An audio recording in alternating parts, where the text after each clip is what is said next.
Hi guys!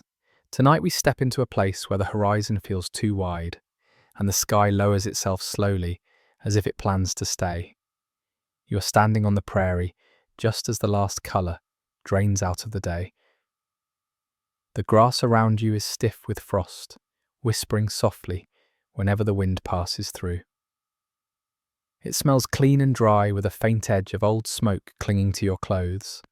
The sun is gone now, and the cold does not rush. It arrives politely, confidently, like something that knows it has all night. You shift your weight and feel the ground answer back. Hard, unforgiving. This is not the cold of a quick winter walk from a car to a warm house. This is the kind that settles in and waits to see what you will do about it. You probably will not survive this comfortably, and that is the quiet truth homesteaders understood without drama. Survival here was not cinematic. It was repetitive, ordinary, and often very boring. So, before you get comfortable, take a moment to like the video and subscribe, but only if you genuinely enjoy what I do here. And if you feel like it, tell me where you are listening from and what time it is for you right now. Now dim the lights and stay right where you are. You take a few steps toward the low shape ahead of you, your house for the night. Calling it a house already feels generous. It is small, squared off against the open land, built low as if embarrassed to stand up too much. One widely recognized historical reality is that many prairie homesteads were built with height deliberately minimized because less exposed surface meant less opportunity for wind to steal warmth. You do not need a textbook to understand that now. You can feel the wind testing you, already sliding along your coat's arm, looking for openings. As you reach the door, you notice how quiet everything is. Not peaceful quiet, expectant quiet. Sound travels differently in cold air, and even your own movements feel louder than they should. The latch is stiff under your hand. Wood shrinks when temperatures fall, and doors often resisted their owners at night. That small resistance was not just inconvenience. It was information. It told you how cold it had become while you were busy living your day. Inside, the air feels no warmer at first. That surprises you, even though it should not. A commonly accepted historical fact is that most prairie homes were not kept warm around the clock. Fuel was labour, and labour was finite. Fires burned when people were awake to tend them. Nights were something you endured, not something you conquered. You close the door behind you, and the wind immediately sounds disappointed. The room smells faintly of ash and dry wood. There is a stove sitting quietly dark now, its iron surface cold to the touch. You rest your palm on it anyway instinctively, as if checking whether it might still remember warmth. It does not. That will come later if you decide it is worth the effort. For now, the cold continues its slow work, equalizing everything. Walls, floor, furniture, your own breath. You exhale and see it, a thin cloud that hangs for a second before fading. Breath was one of the most immediate indicators homesteaders used to judge night temperatures indoors. If you could see it clearly, you knew sleep would be shallow. Historians still argue whether people truly slept less in winter or simply slept differently, waking more often, but accepting it as normal. Lying here now, you begin to understand how that debate exists at all. There is a strange comfort in the simplicity of the space. No excess, no distractions, just what is necessary, and not much more. A quirky tidbit from period letters is that some settlers described their first winter nights as oddly clarifying. Without noise, without light, without warmth to distract you, your thoughts lined up neatly, whether you wanted them to or not. Anxiety did not vanish, it just became quieter, sharper. You moved farther inside your boots, thudding softly on the packed earth floor. Wooden floors were a luxury many did not have early on. Dirt held cold differently. It did not creak or complain. It simply absorbed and waited. You set your things down, slowly aware that every motion costs a little energy, and energy matters more now than time. Outside, the wind rises just enough to remind you it exists. It slides along the walls, presses lightly, then moves on. This is not a storm, not yet, but even this mild movement teaches you something essential. A frequently noted observation in frontier diaries is that still cold could be managed. Moving air was the true enemy. Temperature numbers mattered less than whether the night breathed. You sit for a moment, not because you are tired, but because standing feels unnecessary. Homesteaders often delayed lighting fires until just before bed, allowing their bodies to adjust gradually, rather than shocking themselves with heat that would not last. There is debate among scholars about whether this was intentional strategy or simple habit born of scarcity. Either way, it shaped how nights unfolded. Your fingers ache faintly as the cold works its way in. Not pain yet, just awareness. You rub your hands together, listening to the soft rasp of skin and fabric. Small sounds like that carried meaning here. Silence was never empty. It was full of information waiting for you to notice. You glance at the bed, narrow and low layered with blankets that look heavy but uneven. Sleep will come later, if at all. For now you are learning the room, the way sound behaves, the way cold settles evenly without drama, the way the night seems longer simply because nothing interrupts it. This is how it begins. Not with heroics, not with panic, just with standing still long enough to realize that the prairie night does not care about you and never did. And oddly, that honesty feels almost reassuring. You do not rush to make yourself warmer. That is the first quiet adjustment you notice happening inside you. Out here, speed rarely helps. The cold is patient and responding too quickly usually wastes effort. Instead, you stand still for a moment longer, letting your body register the space. The walls are close enough to touch from the center of the room, which is not accidental. A well-known reality of prairie building was that smaller interiors were easier to defend against the cold, not because they stayed warm, but because they lost heat more slowly. You walk the perimeter slowly, palm brushing along the wall. The surface is uneven. Logs or sod blocks never fit perfectly, no matter how carefully they were placed. Your fingers find shallow grooves filled with dried mud and straw. These seams matter. Even a gap no wider than a finger could invite a narrow stream of cold air that would find you later when you were no longer paying attention. Settlers learned to memorize their walls by touch, especially at night. Light was scarce, memory was cheaper. You pause near one corner where the wall meets the floor. It smells faintly damp here, earthier than the rest of the room. That tells you something too. Moisture held cold differently. A mainstream historical observation from agricultural reports of the era is that sod houses stayed cooler in summer and colder in winter compared to timber structures, but they blocked wind far more effectively. Comfort was a trade, not a goal. You begin to see how every decision out here came with conditions attached. The door draws your attention again. It is solid, thick, and slightly crooked in its frame. That crookedness is not poor craftsmanship. It is the land asserting itself. Wood swells and shrinks. Soil shifts. Frames twist. Doors were often the weakest point in a prairie home, not because they were thin, but because they moved. You test the edge with your hand and feel a faint thread of air slipping through. That is a problem for later, not now. You are still gathering information. You move to the small window, little more than a square of glass set into rough wood. Glass itself was precious. Many early homesteads used oiled cloth or paper instead. When real glass arrived, it brought light and vulnerability at the same time. Historians still argue whether windows were a net benefit in early prairie winters or a psychological comfort that cost more heat than it saved. Standing here, watching frost already beginning to creep across the pane, you can see both sides. You turn away and look at the center of the room again. There is not much to see. That is the point.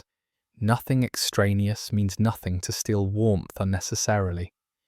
Furniture, when present at all, was arranged to block drafts and redirect movement. Beds were often placed against interior walls rather than exterior ones, even if it made the room awkward to navigate. People slept where the wind could not reach them easily. A quirky detail from settler journals is that some families rearranged their entire living space at the start of winter, then reversed it again in spring. Summer layouts favoured light and airflow. Winter layouts favoured density. You imagine doing the same, not because it feels clever, but because it feels obvious once you think about it. You crouch briefly, noticing how the air feels colder, closer to the floor. Cold sinks. That simple fact governed everything. Children slept higher when possible. Pets curled near feet unintentionally, acting as early warning systems for falling temperatures. Even shelves were placed with heat in mind. Items that could freeze were kept higher, closer to where warmth lingered longest. The silence deepens as the night settles in. Outside, the wind pauses, then resumes, then pauses again. It is learning the shape of the building, testing angles. You listen without anxiety. A widely accepted reality of frontier life is that people learn to listen without reacting. Constant vigilance burned energy. Discernment conserved it. Most sounds were meaningless. A few mattered. You trained yourself to tell the difference. You return to the stove and kneel beside it, not to light it yet, just to check. The ash from earlier use is cold and powdery. You stir it gently with a small stick and watch how it moves. No hidden embers, no warmth left. That means when you light it later, it will demand attention from the beginning. Fires liked continuity. Starting from nothing took more time and fuel. That knowledge shaped entire evenings. You stand again, slower now, movements deliberate. The cold is no longer just outside. It is beginning to press inward evenly, without urgency. Your body responds by tightening slightly muscles, holding heat the way fists hold coins. This is not discomfort yet, it is preparation. You glance once more around the room, then back to the door. The idea of fixing that draft settles into your mind. Not as a task, but as a future inevitability. Homesteaders rarely fix things immediately, unless failure was imminent. Repairs were timed. Night was for endurance. Day was for change. That rhythm kept people alive more effectively than constant struggle. As you finally sit down back against an interior wall, you feel the weight of the space settle around you. Shelter, you realize, was not about keeping cold out completely. It was about slowing it down enough that you could keep up. And that understanding, once learned, stayed with people far longer than the winters themselves. The temperature does not announce itself with numbers. There is no thermometer here worth trusting, and even if there were, it would not tell you what you actually need to know. The cold reveals itself through sensation first. Your nose feels sharper inside. Your ears seem to notice space more clearly. Even your thoughts feel a little cleaner, trimmed down by the effort of staying warm. This is how prairie nights taught people to read weather without instruments. You shift your shoulders and notice how fabric moves differently now. Cloth stiffens as moisture in the air settles into it. A mainstream historical reality, often mentioned in settler accounts, is that prairie winters felt colder than similar temperatures elsewhere because of wind exposure and dryness. The land offered no shelter, no trees close enough to soften the air. Cold travelled uninterrupted straight from horizon to horizon. You draw in a slow breath and pause before letting it out. The exhale fogs the air again, thicker than before. That tells you time has passed, even if it does not feel like much. Nights out here stretch in strange ways. Without artificial light or constant noise, hours lose their sharp edges. People did not measure nights by clocks, so much as by stages of fatigue, hunger, and cold. You are still early in it, still. Your fingers feel clumsy now. Not numb, just slightly, less precise. That change is subtle, but important. Homesteaders learned to treat clumsiness as an early warning sign. Waiting for pain meant waiting too long. Gloves, when available, were worn indoors as often as outdoors, not because it looked sensible, but because heat loss from hands was fast and unforgiving. You rub your hands together again, slower this time, and listen. The sound is softer now, fabric muted by stiffness. Somewhere in the walls, wood gives a faint click, just one, then nothing. That sound carries weight. It is not movement, it is contraction.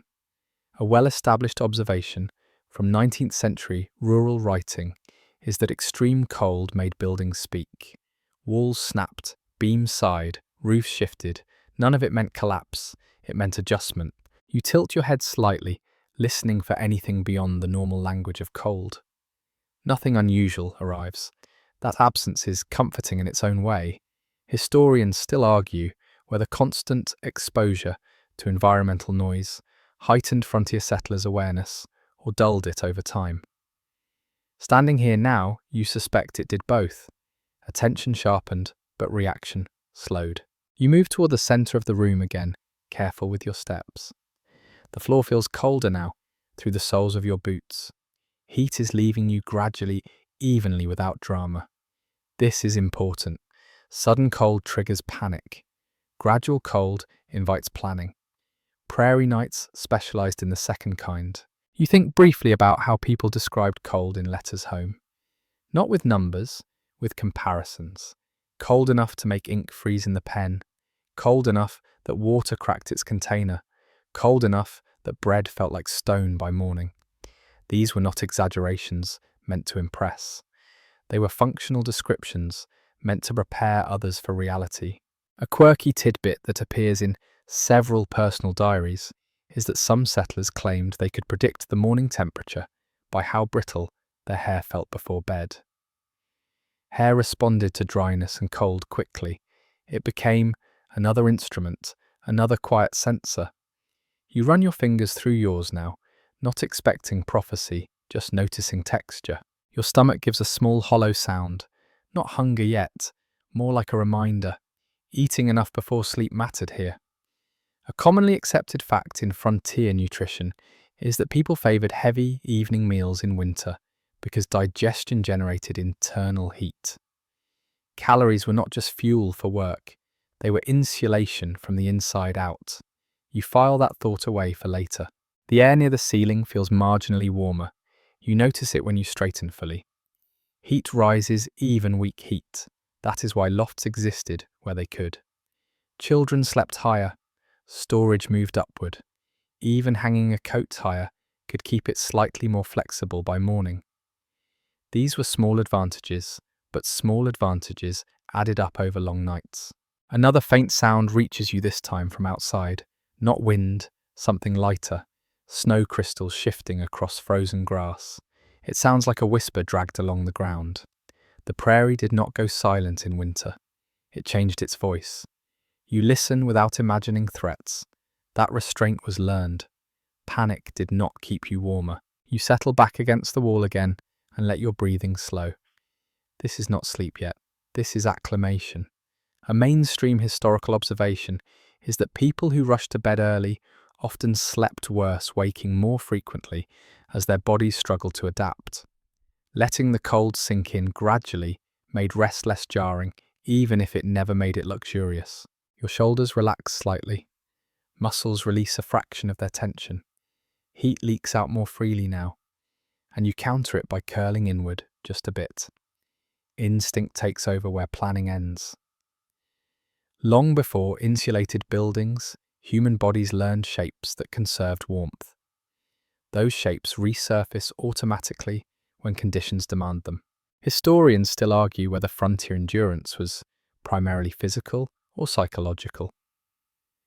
Was it stronger bodies or adjusted expectations that allowed people to survive nights like this? You suspect the answer is unhelpfully balanced between the two. Physical adaptation made the cold tolerable. Mental reframing made it acceptable. You glance once more at the stove, dark and patient. Lighting it will change everything and nothing. The room will warm briefly. Sleep may deepen for an hour or two. Then the fire will fade and the night will resume its work. That cycle defined winter. Warmth was temporary. Cold was constant. Knowing that prevented disappointment. For now, you stay where you are, listening, breathing, learning the specific flavour of this night. Every prairie winter had its own character. Tonight's is calm, dry, and quietly demanding, and you understand perhaps for the first time that surviving it will depend less on fighting the cold than on moving with it, minute by minute, breath by breath. You finally turn your attention back to the walls, not just as boundaries, but as active participants in the night. Shelter on the prairie was never passive. It worked with you or against you, depending on how well it was understood. You move slowly, along one side fingertips, tracing the surface again, this time with more intention. The texture tells a story of compromise. Wood where it was available, sod where it was not. sometimes both layered in ways that would look careless anywhere else. One well-documented reality of prairie settlement is that building materials were chosen less for comfort than for immediacy. You built with what was under your feet or within hauling distance. Trees were scarce on much of the open prairie, which meant sod houses became common, not because anyone preferred them, but because the land offered grass in abundance. Thick blocks of earth cut from the ground, stacked and shaped into walls, carried their own logic. Earth blocked wind extremely well. Wind mattered more than elegance. You press your palm flat against the wall and hold it there. It feels cold but not sharp. That is a subtle distinction. Sod absorbed cold slowly and released it slowly. Wood, by contrast, responded quickly. Some settlers noted that sod houses felt oddly stable in temperature. Once they settled into winter, neither warming quickly nor cooling suddenly. Whether that stability actually improved survival or simply improved morale is something scholars still debate, but the perception itself mattered. Your hand finds a seam where two sections meet. The filler between them is dry now, crumbly under pressure. Straw fibres poke through the packed earth. You make a mental note, not because you plan to fix it tonight, but because you know it will matter when the wind strengthens. Prairie living trained people to think ahead in short increments. Not seasons, not years, just the next weather shift. A lesser-known detail from homesteader accounts is that walls were often inspected by touch rather than sight at night. Candlelight was precious. Fingers could feel airflow better than eyes could see it. You close your eyes briefly and let your skin do the work. There it is, a thin thread of cold slipping through, barely noticeable but persistent. That is where sleep will be lighter later. You step back and look at the shape of the room again. Low ceiling, thick walls, corners rounded slightly by use and settling. These choices were not architectural trends, they were responses. Every sharp angle created turbulence. Every height increase invited more exposure. Homes crouched against the prairie, not out of humility, but practicality. You think of how different this feels from modern ideas of insulation. No fiberglass, no sealed gaps, just mass and density. A widely accepted observation in historical building studies is that early prairie homes relied on thickness rather than tightness. Air still moved, it was simply slowed down. That slowing made the difference between endurance and exhaustion. You notice how the smell of earth lingers near the walls. Even in winter, sod houses carried the scent of soil. Some settlers found it comforting, others found it oppressive. Letters home describe mixed reactions. One person called it grounding, another called it suffocating. That emotional response mattered more than it might seem. Comfort was psychological as much as physical. Your boots scuff lightly as you shift your stance. The sound feels louder than it should. Cold air carries sound farther sharper. That amplification made nights feel busier than they were. Every small movement announced itself. People learned to move deliberately, not to avoid noise, but to avoid being startled by it. You glance toward this door again, considering the way it fits into the wall. Doors were often reinforced with extra layers of wood fabric, even animal hides in winter. Anything flexible could help block drafts. There are accounts of settlers hanging blankets or spare clothing over doors at night, not for warmth directly, but to disrupt airflow. Air that had to change direction lost momentum. That mattered. Some historians suggest that this improvisational layering marked a shift in how people understood architecture. Homes became adjustable rather than fixed. You did not build once and live with it. You modified constantly. Summer demanded openness. Winter demanded density. The house was a living system, not a finished object. You move closer to the bed and examine its placement. It is not centered. It is tucked deliberately away from exterior walls. That choice alone could mean several degrees difference in perceived cold.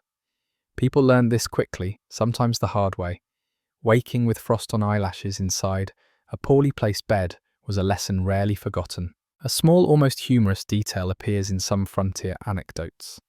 Settlers joked about their houses breathing. They described walls inhaling during storms and exhaling when calm returned. It was not poetic exaggeration. Pressure differences made air move audibly. Living inside that movement changed how people thought about shelter. Protection was never total. It was negotiated every night. You sit on the edge of the bed and feel how cold the frame is beneath you. Wood leaches heat quickly when pressed. Mattresses were often stuffed with straw or corn husks, materials that trapped air imperfectly, but better than nothing. Feather bedding existed but was expensive and rare. Most people slept on what was available, adjusting expectations rather than materials. You lie back briefly, not to sleep, just to feel. The cold rises from below, seeps through layers. You adjust your position instinctively, drawing knees slightly inward. This is not discomfort yet. It is calibration. Bodies learned their own limits through repetition. Pain was information. Absence of pain was temporary success. There is an ongoing scholarly discussion about whether sod houses were healthier or more dangerous than wooden ones. Some argue they retained moisture and encouraged illness. Others counter that their insulation reduced stress on the body during extreme cold. Standing here now, you sense that both claims can be true at once. Survival rarely fits clean categories. You sit up again and let out a slow breath. The air clouds faintly. The walls have done their part for now. They have slowed the night, not stopped it. That is enough. You feel a quiet respect for the crude engineering around you. Not admiration, respect. These walls are not beautiful. They are honest. And honesty out here is worth more than comfort. Your attention settles on the stove again, not because it is inviting, but because it is unavoidable. In this room, it is the only object that promises change. Everything else simply manages decline. You crouch beside it close enough to smell old iron and faint ash. The stove is squat and heavy, built to endure rather than impress. Iron like this was shipped long distances at great expense, which is why its presence here already tells a story. A commonly recognized reality of prairie life is that families often spent more on a stove than on almost anything else inside the house. It was not furniture, it was survival equipment. You lift the small door and peer inside. Darkness, no hidden glow, no mercy. Lighting a fire from cold ash is a deliberate act, not something done casually. It demands attention and patience, and tonight you weigh whether it is worth starting now or waiting. Settlers learned quickly that timing mattered. Light it too early, and you waste fuel while you are still awake. Light it too late, and you struggle with numb fingers when dexterity matters most. You reach for a piece of kindling and test its weight. Dry, that is good. Moist wood smoked and stole heat rather than giving it. One well-established observation in frontier manuals is that managing a stove was less about fire itself and more about fuel preparation. The real work happened earlier in the day. Nights merely revealed whether that work had been done well. You set the wood down again, not lighting it yet. Instead, you sit back on your heels and listen. The room feels different now that you have acknowledged the stove.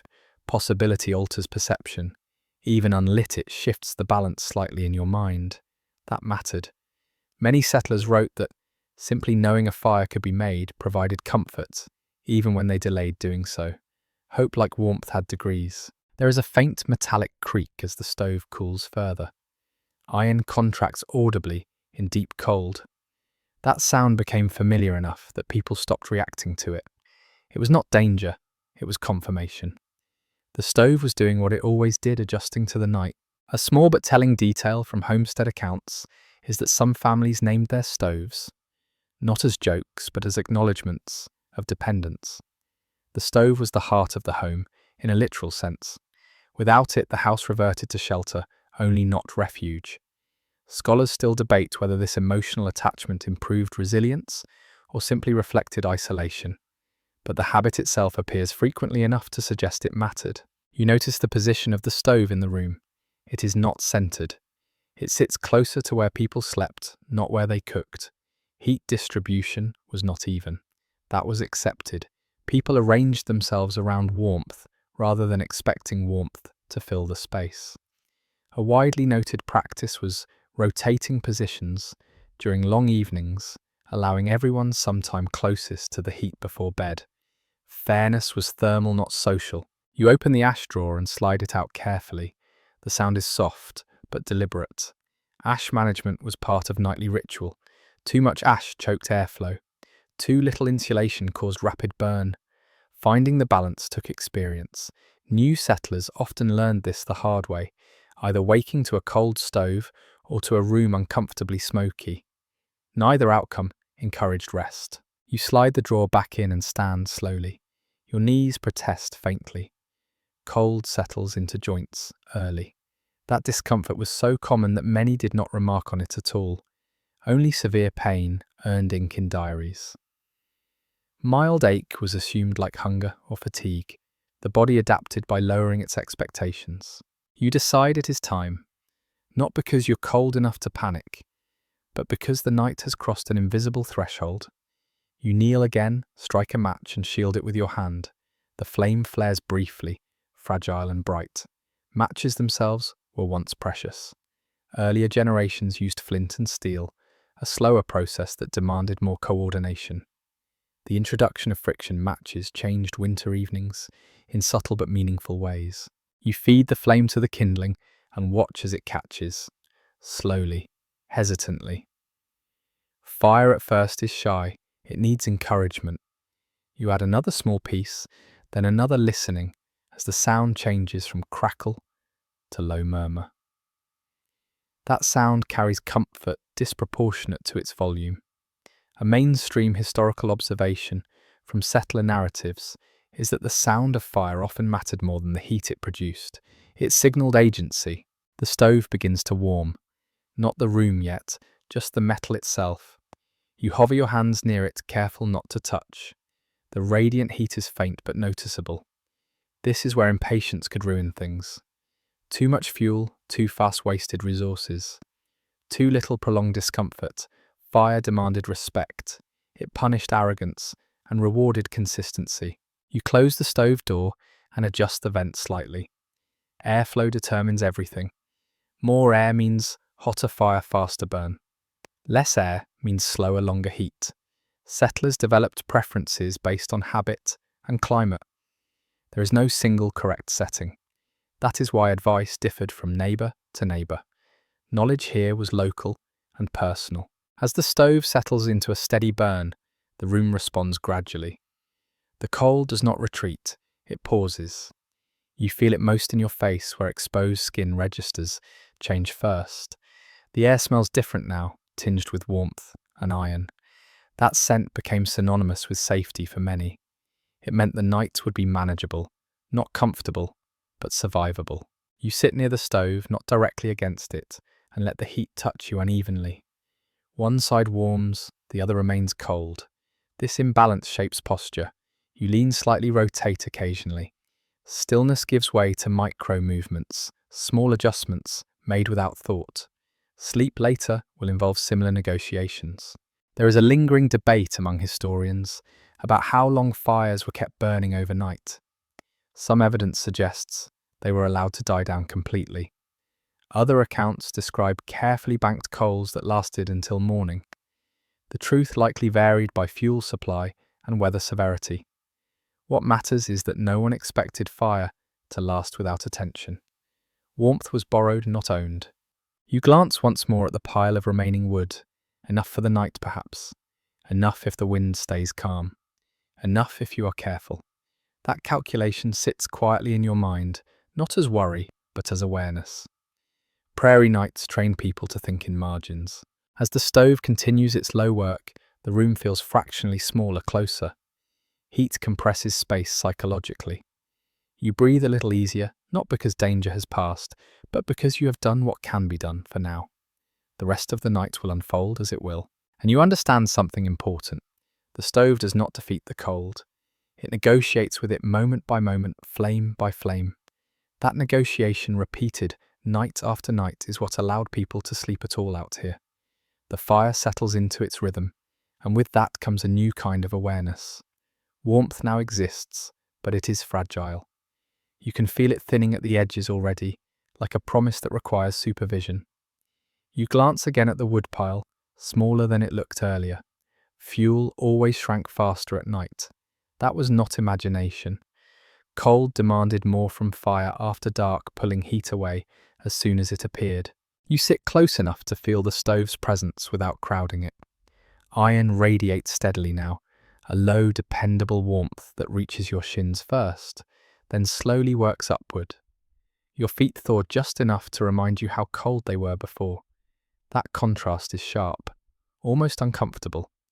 Many settlers noted that rewarming could hurt more than the cold itself, a prickling ache that made patience essential. You begin to think about tomorrow, even though it is hours away.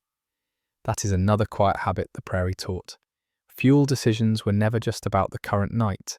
Every log burned now was one not available later.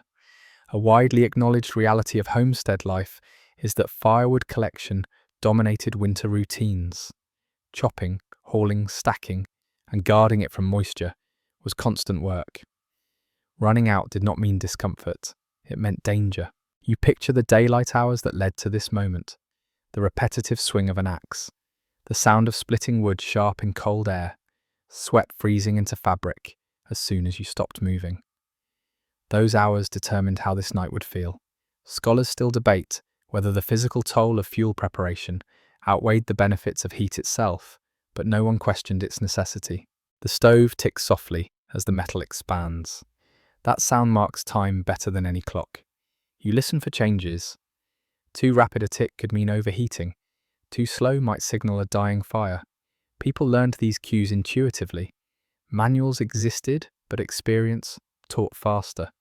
Every stove had its own personality, shaped by design age and repair. You reach forward and adjust the vent, just a fraction, not much. Enough to slow the burn slightly. Banking heat for later was a skill learned through repetition. There are accounts of neighbours arguing over vent settings, the way others argued over recipes. Everyone believed their method was best. In truth, most methods worked well enough if fuel supply allowed. A small, almost amusing detail appears in winter anecdotes from the plains. Some settlers claimed they could tell how cold the night would become by how aggressively the stove seemed to eat wood in the first hour. Whether that belief held any real predictive power is questionable, but it reveals something important. People looked for patterns everywhere. Uncertainty demanded interpretation. You wrap your hands around a cup of something warm, water, coffee, maybe broth. The specific liquid matters less than the heat it carries. Drinking warmth was another way to stretch limited resources. A commonly observed practice was saving the hottest drinks for just before bed, letting internal heat support sleep longer after the fire dimmed. Food and drink were planned with the night in mind. The room feels almost comfortable now, but you know better than to trust it. Prairie comfort was temporary by design. You shift your weight feeling the floor still cold beneath you, despite the stove's effort. Heat rose, cold lingered below. That imbalance shaped how people moved and rested. Chairs were rare. Sitting too high meant losing heat to the air. Sitting too low meant surrendering it to the ground. Everything was compromise. You glance toward the door again, listening. Wind brushes past, then moves on, still calm enough. But you know how quickly that can change. There are countless accounts of nights that began quietly and ended in storms that tested every assumption. Preparation meant assuming the weather would eventually turn against you. Optimism had limits out here. You stand and stretch slowly, joints stiff but manageable. Movement generates heat, but it also spends it. Settlers learned to move just enough to stay functional, not enough to sweat. Sweat was dangerous. Dampness stripped warmth faster than cold air alone. Clothing choices reflected this. Wool was favoured not because it was soft, but because it retained warmth even when wet. A lesser-known but practical habit was keeping spare wood inside, near the stove. Not too much, just enough to prevent a midnight trip outdoors.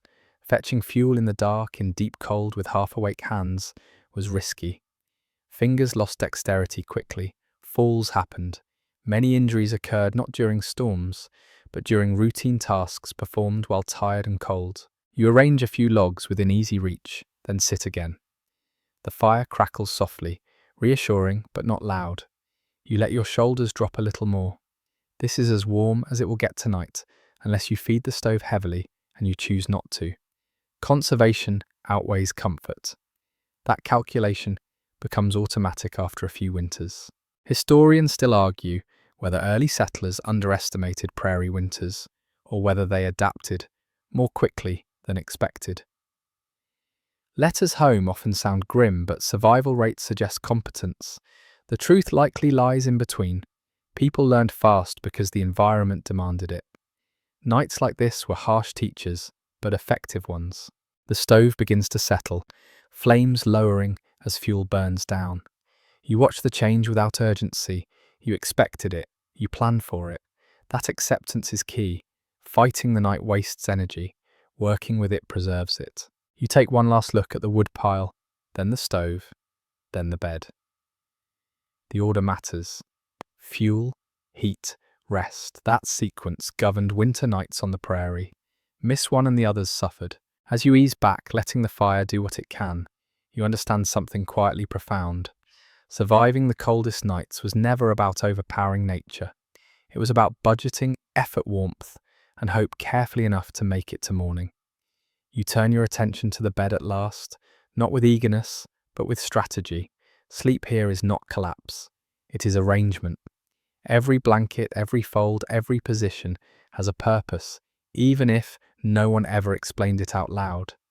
You lift one edge of the bedding and feel its weight, heavier than it looks, uneven too. Some sections are dense, others thin, worn soft. By years of use, uniform comfort was not the goal. Coverage was. You shake the top blanket once, gently, listening to the muted thump as it settles. The air trapped inside it is what matters, not the fabric itself. One broadly recognized observation in historical accounts of frontier living is that insulation depended more on still air than on thickness alone. Layers worked because they created pockets where warmth could linger. A single heavy covering could not do the same job as several imperfect ones stacked thoughtfully. You arrange the blankets carefully, not smoothing them flat, but letting them fall with slight ridges and folds. Those irregularities help. They disrupt airflow. They create tiny barriers the cold must navigate. People learned this by experience, not instruction. Flat, tight bedding looked neat but slept cold. Rumpled bedding slept warmer. You sit on the edge of the bed and test the mattress beneath you. It gives slightly, then settles. Stuffed with straw or chaff, it smells faintly of dry grass. That scent was common enough that many associated it with rest itself. Feather beds existed, but they were rare and often reserved for elders or infants. Most people slept on what the land provided, accepting scratchiness in exchange for insulation. You remove your outer layer slowly, considering what stays on and what comes off. Clothing choices at night were deliberate. Too many layers restricted movement and compressed insulation. Too few invited heat loss. A well-known reality of prairie winters is that many people slept wearing daytime clothes, loosening belts and collars, but keeping layers intact. Changing into separate sleepwear was a luxury that assumed stable warmth. You loosen your boots and set them nearby, not too close to the stove, not too far from reach. Leather stiffens when cold. If boots froze solid overnight, morning became harder than it needed to be. Some settlers placed boots under blankets or near their bodies to keep them pliable. Others stuffed them with cloth. There was no single correct method, only habits shaped by past discomfort. You slide your feet under the blankets and feel the cold immediately. It is not shocking, it is expected. Bedding takes time to warm, and that time feels longer when you are tired. You draw the covers higher, tucking them around your shoulders and neck. That instinct is ancient. Heat escapes fastest where the body opens itself unconsciously. Covering the neck mattered more than adding extra layers elsewhere. Military manuals of the era emphasized this, but people learned it long before reading. You lie back slowly, arranging yourself on your side rather than flat on your back. Curling inward reduces exposed surface area. This position appears again and again in descriptions of winter sleep across cultures. Scholars continue to discuss whether this posture was consciously adopted or simply emerged naturally in cold conditions. Lying here now, it feels less like a decision and more like memory returning. You adjust the blankets again, pulling one edge tighter around your legs, leaving a small pocket of air near your knees. Too tight and warmth cannot circulate. Too loose and cold slips in. Finding that balance takes a few minutes of quiet shifting. You move slowly, listening to fabric slide to straw rustle beneath you. A curious detail from Frontier Letters mentions people sleeping with their heads covered, faces turned slightly inward to trap breath. Moisture from breathing warmed the small space beneath blankets, though it also created frost by morning. Waking with icy eyelashes was not unusual. Whether this practice was helpful or harmful in the long run is something historians still examine, but for many it made the night feel more manageable. You test this now, pulling the blanket just enough to feel your breath rebound softly against your cheek. The air warms marginally. It smells faintly of wool and smoke, familiar, grounding. You keep a small opening near your nose, careful not to block airflow entirely. Even in sleep, bodies protect themselves. The stove crackles softly across the room, still doing its work. Its warmth reaches you unevenly, strongest on the side, facing it weaker along your back. You rotate slightly, finding a position that feels balanced. People often slept facing the heat source, even if it meant turning away from doors or windows. Protection shifted from threats to temperature as winter deepened. You notice how still you become once the blankets settle. Movement slows naturally. Muscles release a fraction at a time. This stillness conserves warmth. Tossing and turning wastes heat. That lesson was learned quickly by anyone who tried to sleep restlessly in cold conditions. Rest here is deliberate. Your hands tuck themselves close to your chest without instruction. Fingers are vulnerable. Keeping them near the body protects circulation. Some people slept with hands between thighs or tucked into armpits. These positions sound awkward until you need them. Then they make perfect sense. A small, almost tender habit appears in several accounts from Prairie families. Parents often place children between adults at night, not for comfort alone, but for shared warmth. Bodies became heat sources for one another. Privacy yielded to practicality. This arrangement saved lives during extreme cold snaps, though it challenged modern ideas of personal space. You breathe slowly now, letting the rhythm settle. Each inhale feels slightly sharper than the last, but manageable. Each exhale fogs faintly beneath the blankets. You are not warm, you are warm enough. That distinction matters. Warmth was rarely abundant. Sufficiency was the goal. There is an ongoing scholarly discussion about whether sleep quality suffered permanently during long prairie winters. Fragmented rest was common. People woke often, checked fires, adjusted covers, listened. Yet many accounts suggest that this lighter sleep became normal, even restorative in its own way. Dreams came in short, vivid bursts. Waking did not always feel like failure. You feel your eyelids grow heavier, not because the cold has defeated you, but because your body has settled into its limits. You have done what can be done. The rest is negotiation between flesh and night. As you drift closer to sleep, you realize something quietly reassuring. Comfort here is not the absence of discomfort. It is the knowledge that discomfort is expected, understood, and survivable. Wrapped in uneven blankets, listening to fire and wind, you are not conquering the coldest nights on the prairie. You are cooperating with them. The clothing you keep on through the night becomes part of the bedding, another layer in the system, rather than something separate. You shift slightly and feel fabric pull, where it has stiffened with cold. Wool resists fully relaxing once temperatures drop, and that resistance shapes how you move. Cotton, by contrast, would have turned against you, by now holding moisture and bleeding warmth away. A widely acknowledged reality from 19th century rural life is that wool earned its reputation not through comfort but through forgiveness.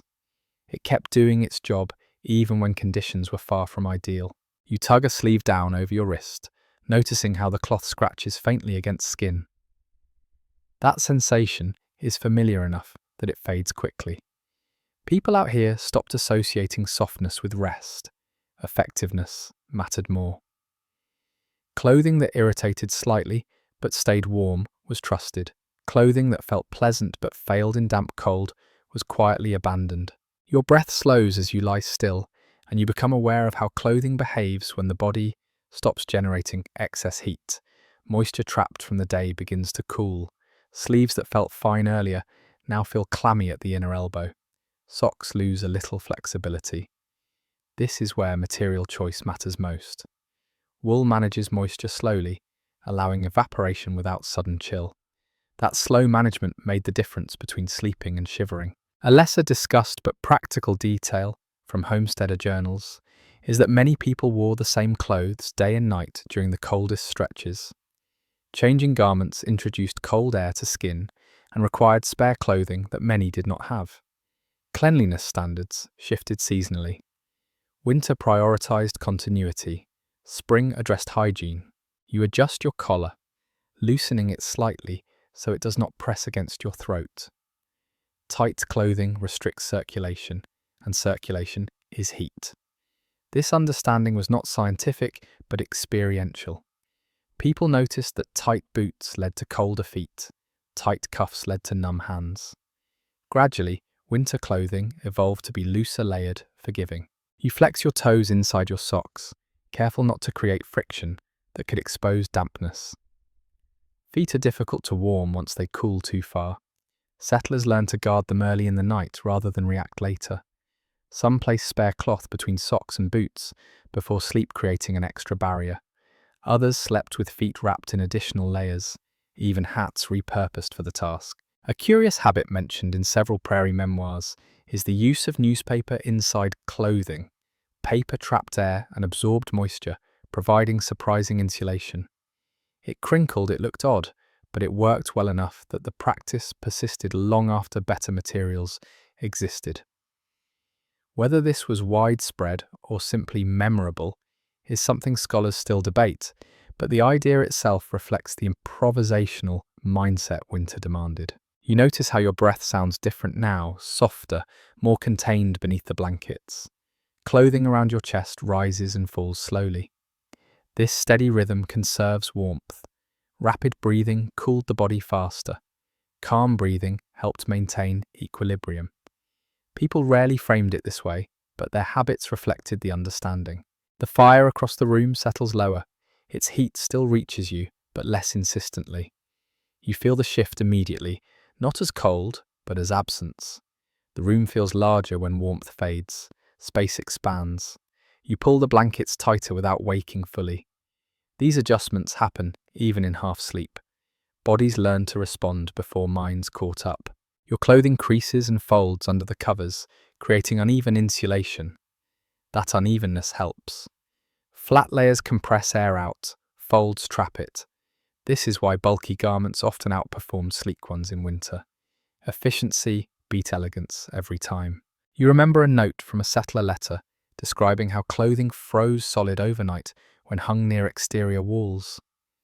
Sleeves stood out stiffly, as if still occupied. That image became common enough to lose its novelty. Frozen clothes were not alarming. They were expected. Thawing them required patience, body heat or fire time, all of which were limited. There is some debate among historians about whether wearing damp clothing overnight increased illness rates, or whether cold itself was blamed unfairly for conditions caused by malnutrition and exhaustion. The records are unclear. What is clear is that people paid close attention to how their bodies responded night after night. Patterns emerged. Adjustments followed. You pull your hat lower over your ears, grateful for its presence. Head coverings were worn indoors as often as out. Heat escaped readily from the scalp. Keeping it covered conserved energy with minimal effort. This practice appears repeatedly in visual records from the period, despite modern assumptions to the contrary. Your shoulders relax further as the layers settle. Clothing stops feeling separate from you. It becomes an extension of skin, a buffer between body and night. This merging is subtle but important. When clothing fights you, sleep is shallow. When it cooperates, rest deepens, even if warmth remains imperfect. A small sound reaches you as the stove emits another quiet tick. Metal contracting again. That sound anchors you. It tells you time is passing, that the night is unfolding normally. Familiar sounds reduce vigilance. Reduced vigilance allows sleep. You shift your hands slightly, tucking them closer to your chest. Fingers warm slowly, almost imperceptibly. You resist the urge to test them. Sensation will return on its own. Checking too often disrupts rest. Patience here is not passive, it is protective. Outside, the wind stirs briefly, then quiets. The house responds with a soft creak. Clothing absorbs some of that sound, muffling it. Layers do not just insulate heat, they dampen noise. This matters more than it seems. Sharp sounds wake the body fully. Softened ones let it drift. Your thoughts begin to wander without urgency. Images arrive and fade, fragments of the day, anticipations of morning. The cold shapes these thoughts, sharpening some, blurring others. Sleep on the prairie was rarely deep at first. It arrived in waves, receding and returning. A reflective observation from Frontier correspondents notes that winter sleep felt earned rather than assumed. People did not expect rest to simply happen. They arranged conditions carefully and accepted the result without complaint. That acceptance reduced frustration, which in turn reduced fatigue. You feel yourself sinking further into the mattress, straw compressing, blankets settling. Clothing creases find their final places. Your breathing slows again. The cold remains present, but it no longer demands attention. It has been accounted for. In this moment, wrapped in layers chosen for survival rather than comfort, you understand something essential. Clothing was not just protection from the elements. It was a quiet negotiation tool, allowing people to meet the cold halfway without surrendering to it. That negotiation, repeated every night, carried them through the longest winters the prairie could offer. Sleep does not arrive cleanly. It approaches in pieces, backing away whenever the night offers something new to notice. You drift for a moment, then surface again, not startled, just lightly summoned. The sounds around you have shifted from obvious to intricate. This is when the prairie introduces itself properly, not with declarations but with texture. The house makes its own quiet conversation. A beam tightens somewhere above you, producing a low, dry pop. Not sharp enough to alarm, not soft enough to ignore. Wood responds to cold the way skin does, contracting, adjusting, settling into new limits. This behavior was so familiar to settlers that it rarely earned mention unless something sounded wrong. Ordinary noises were reassuring. Silence could be suspicious. You lie still, eyes closed, and listen without trying to identify every sound. That restraint is learned. Early on, people reacted to everything. Over time, they learned to let most noises pass through awareness without engagement. A well-attested observation in personal accounts is that nights felt louder during a newcomer's first winter and quieter by the second, even though the environment had not changed. The listener had. Outside, the grass shifts again, producing a faint brushing whisper. Snow crystals slide across frozen blades, carried just enough by the breeze to announce themselves. It sounds almost like breath, but slower. The prairie never truly slept. It simply changed tempo. You recognize that sound now as ordinary, not a signal of danger. Another noise follows, this one closer. A small scuttle near the base of the wall. Likely a mouse, maybe something else small and persistent. Animals sought warmth wherever it could be found. A commonly recognized aspect of frontier life is that houses were porous to wildlife, especially in winter. This was not always welcomed, but it was understood. Sharing heat, however unwillingly, was part of the arrangement. You do not move. Sudden motion would cost warmth and attention. Instead, you listen. The sound pauses, then resumes farther away. Nothing urgent, nothing to act on. You let it go. People who survived long winters learned that not every disturbance required response. Energy was reserved for what mattered. The stove contributes its own rhythm, a low murmur as air moves through vents, a soft clink as metal settles further.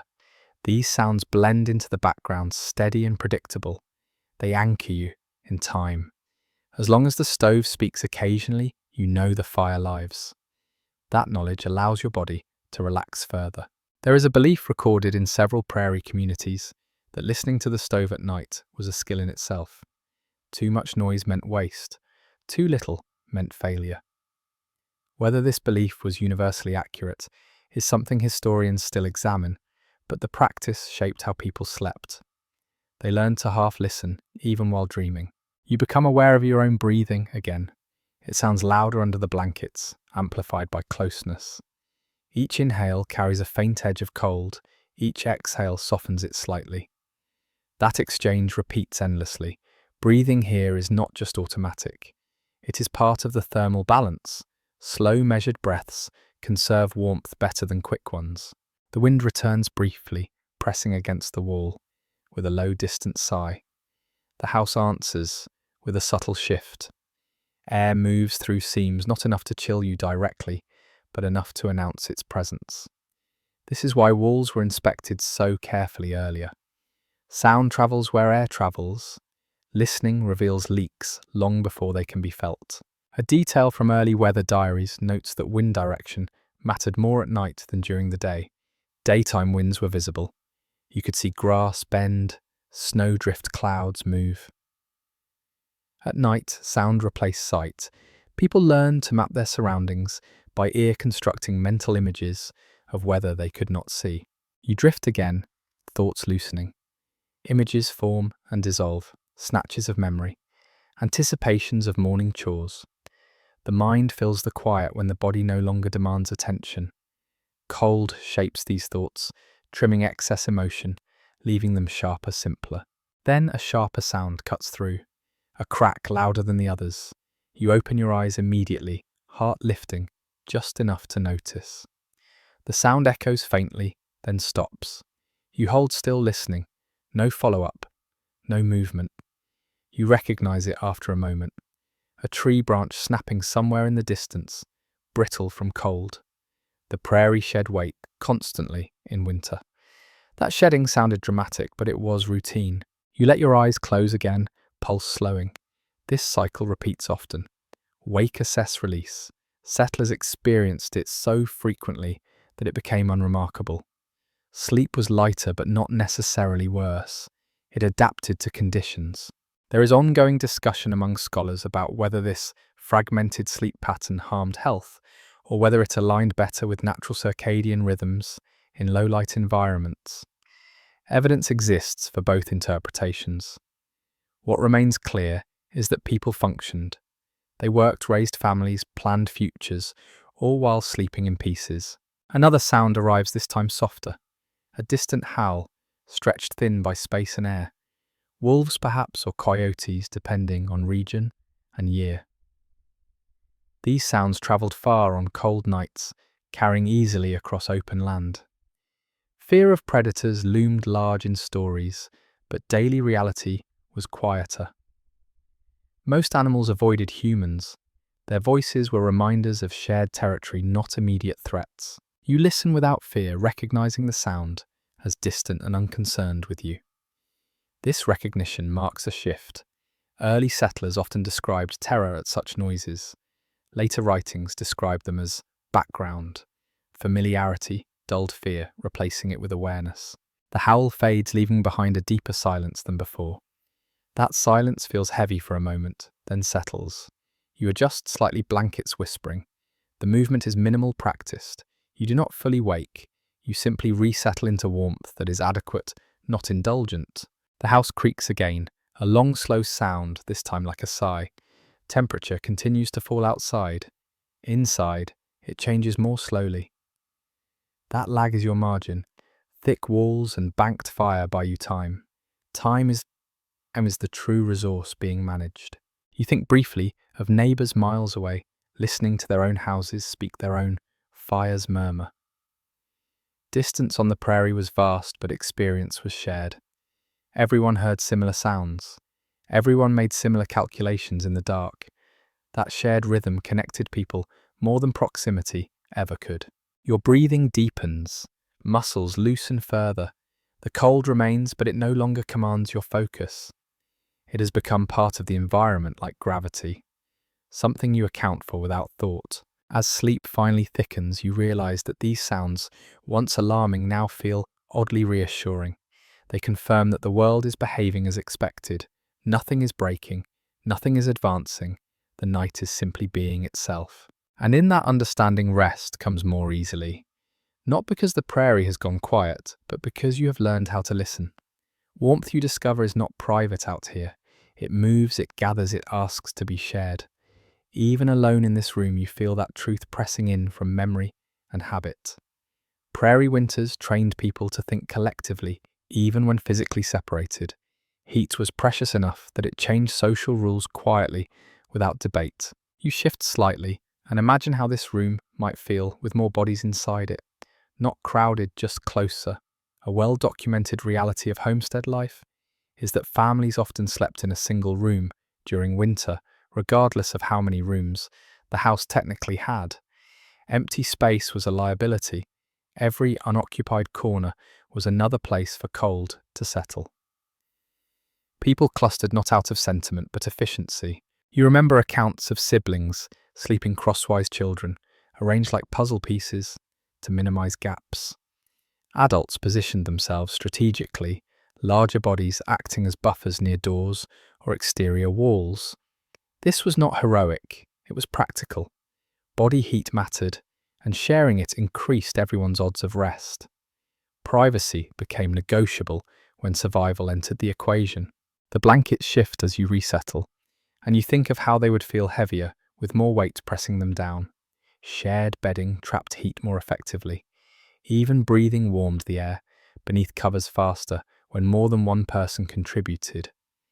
This created a microclimate that could persist even after the fire waned. It was not comfortable in a modern sense, but it worked. A detail that surfaces in several prairie memoirs is that arguments about sleeping arrangements often disappeared in winter. Summer preferences gave way to cold realities. Who slept where was determined by heat flow rather than hierarchy. Elders and infants were placed in the warmest positions. Stronger bodies absorbed more cold. This redistribution of discomfort happened quietly without ceremony. You imagine the sounds that would accompany shared sleep. Breathing overlapping, occasional murmurs, the soft rustle of someone turning. These sounds, far from disturbing, reassured people that others were still warm, still present. Silence in a crowded room was more unsettling than noise. Noise meant life. There is discussion among historians about whether this enforced closeness strengthened family bonds or simply reflected necessity. Letters suggest both. Some describe increased tenderness, whispered conversations, shared stories in the dark. Others mention tension, irritability, lack of space.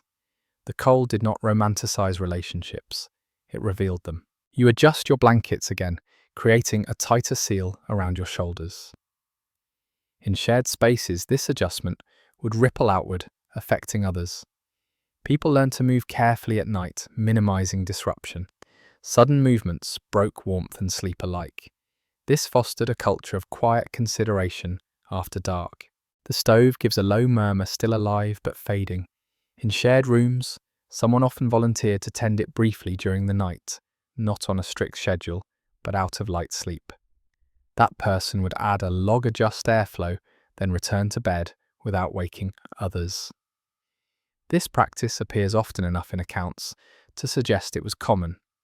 Whether it improved overall sleep quality is debated, but it extended warmth just enough to matter. A curious anecdote from frontier writings mentions families assigning stove tending to whoever slept closest to it. Proximity became responsibility. This arrangement made sense. Getting up cost warmth. Shorter distances conserved it. Even roles were shaped by heat flow. You imagine the brief hush as someone rose, the soft clink of iron, the faint flare of firelight against walls. These moments were folded into sleep rather than breaking it. People learned to rest through interruption.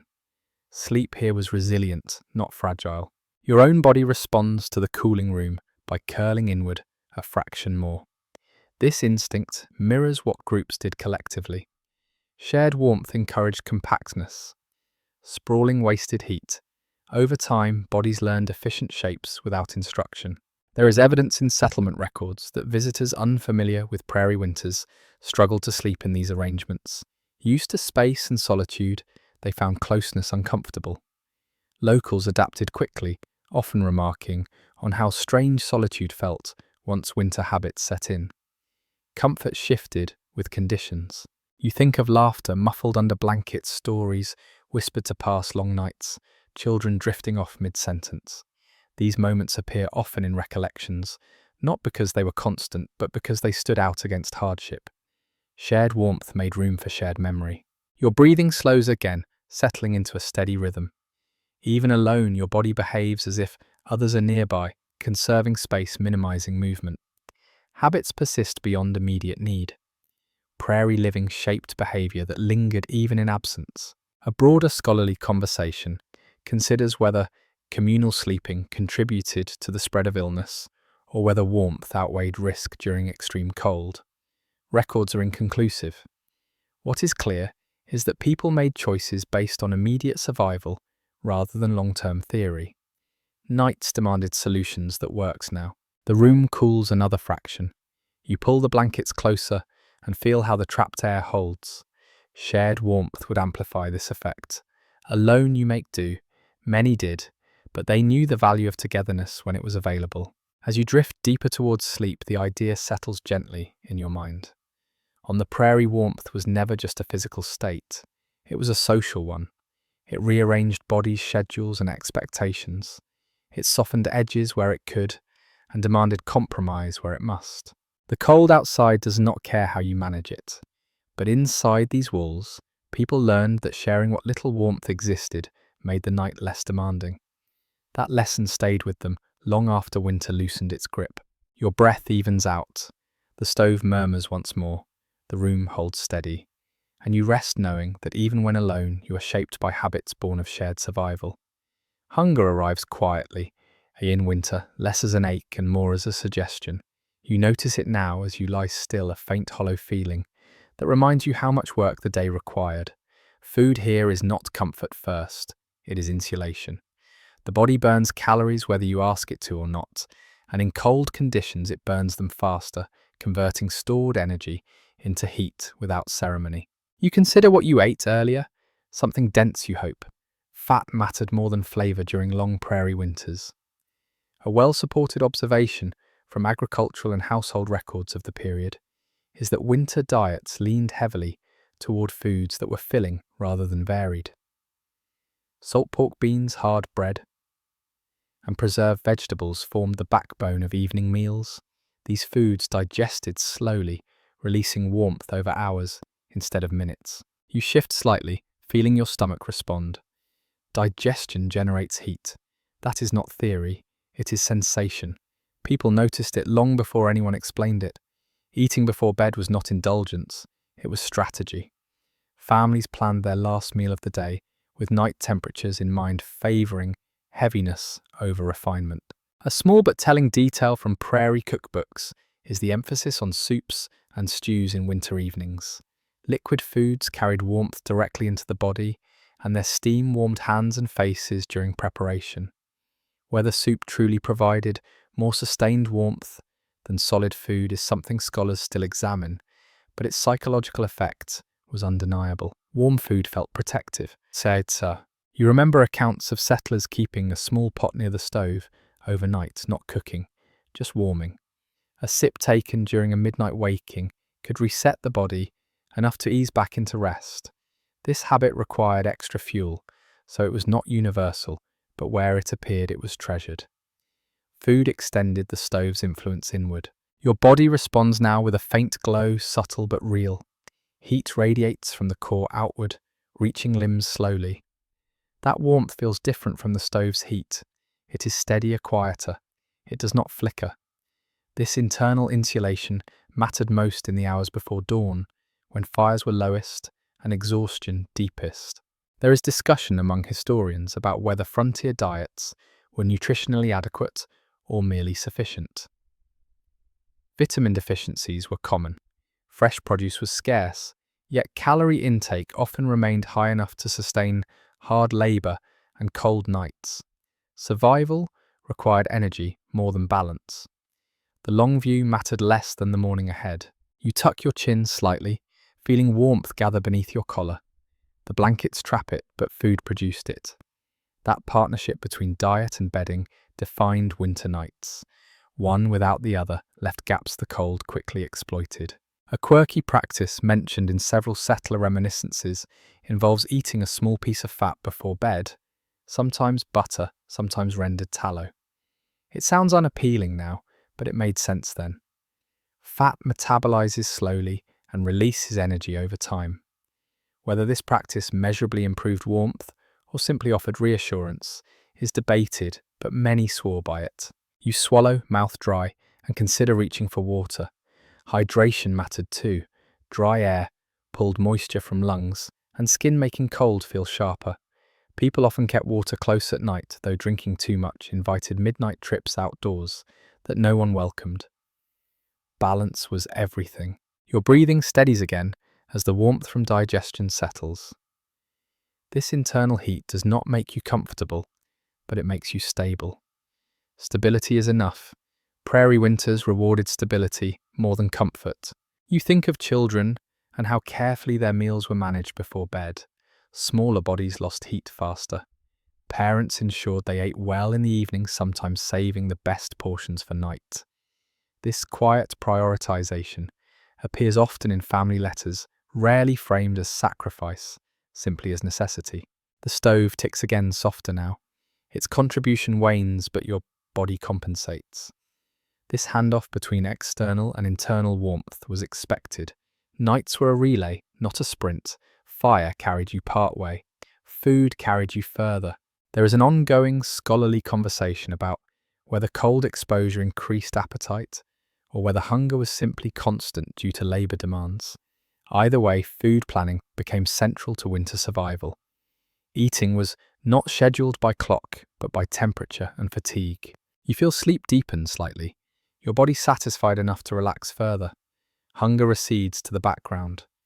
Not gone, but quiet. Quiet hunger is manageable. Sharp hunger is not. That distinction shaped how evenings unfolded. Outside, the wind shifts direction, but you barely notice. Your focus has narrowed to breath and warmth. Calories continue their slow work, releasing energy grain by grain. The prairie night presses on indifferent. You realize that food here was more than sustenance. It was part of the thermal system, as critical as walls and fire. Without enough of it, no amount of bedding could compensate. With it, even thin blankets became adequate. Your thoughts slow. Images soften.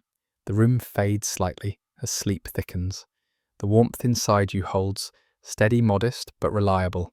And as you drift further into rest, you understand something simple and enduring. On the coldest nights, survival depended not on abundance, but on timing. Eating at the right moment could carry you through hours when the fire could not. You wake just enough to notice your own breath. It is the first thing that registers, before thought, before sound. Each inhale feels thin and sharp like air that has been strained. Each exhale leaves a faint bloom that hangs in front of your face before dissolving. This quiet fog becomes a clock of sorts. It tells you the night is deepening. Breath was one of the simplest indicators people relied on. When it became visible indoors, it meant the fire's influence had retreated. This was widely understood, not from science lessons, but from repetition. You could feel the room cooling long before you felt cold. Breath made that change visible. You lie still and listen. The house feels larger now. Heat has pulled inward toward the stove and toward bodies leaving the outer edges hollow. Space expands when warmth fades. That psychological shift appears often in winter accounts. Rooms felt bigger at night, not because walls moved, but because comfort shrank. You draw a slower breath, careful not to inhale too deeply. Cold air irritates the throat when pulled in too fast. People learned to breathe gently in winter, especially indoors. Harsh breaths stole moisture and heat. Calm ones preserved both. This was never taught formally, it was discovered. Your breath touches the blanket and rebounds faintly, warming the small pocket of air near your face. This practice of sleeping partially enclosed appears repeatedly in winter narratives. Some described it as suffocating at first, then essential. Others avoided it, preferring open air despite the cold. Scholars continue to debate whether trapping breath meaningfully improved warmth or simply offered psychological comfort. Either way, many relied on it. The smell inside the blankets is familiar now. Wool, smoke, a hint of dry grass from the mattress beneath. These scents blend into something that signals safety even as the temperature drops. Smell matters more in cold, with sight-limited and sound-subdued scent anchors awareness. Your nose tingles slightly, not painful, just alert. Cold air dries nasal passages quickly. People often woke with nosebleeds during harsh winters, a fact noted casually in letters without alarm. It was inconvenient, not extraordinary. Dryness was part of the environment, accepted rather than treated. You shift your head a fraction, creating a new pocket of air. The blanket rustles softly. That sound is contained, muffled by layers. Sound insulation mattered almost as much as heat insulation. Sharp noises startled the body awake. Soft ones allowed it to drift. The stove across the room murmurs once a tired sound, then settles again. The fire is still alive, but just barely. This is the coldest stretch of the night, the hours before dawn, when everything reaches equilibrium. Fires were rarely fed heavily at this point, unless temperatures dropped dangerously low. People accepted this dip as inevitable. There is a commonly acknowledged pattern in prairie weather records, showing that temperatures often reached their lowest point just before sunrise. Settlers did not need records to know this. Their bodies told them. This was when breath became most visible, when fingers stiffened fastest, when sleep thinned. You become aware of your lips feeling dry.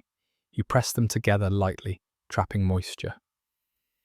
Small adjustments like this happened unconsciously. Bodies learned to protect vulnerable areas without waking fully.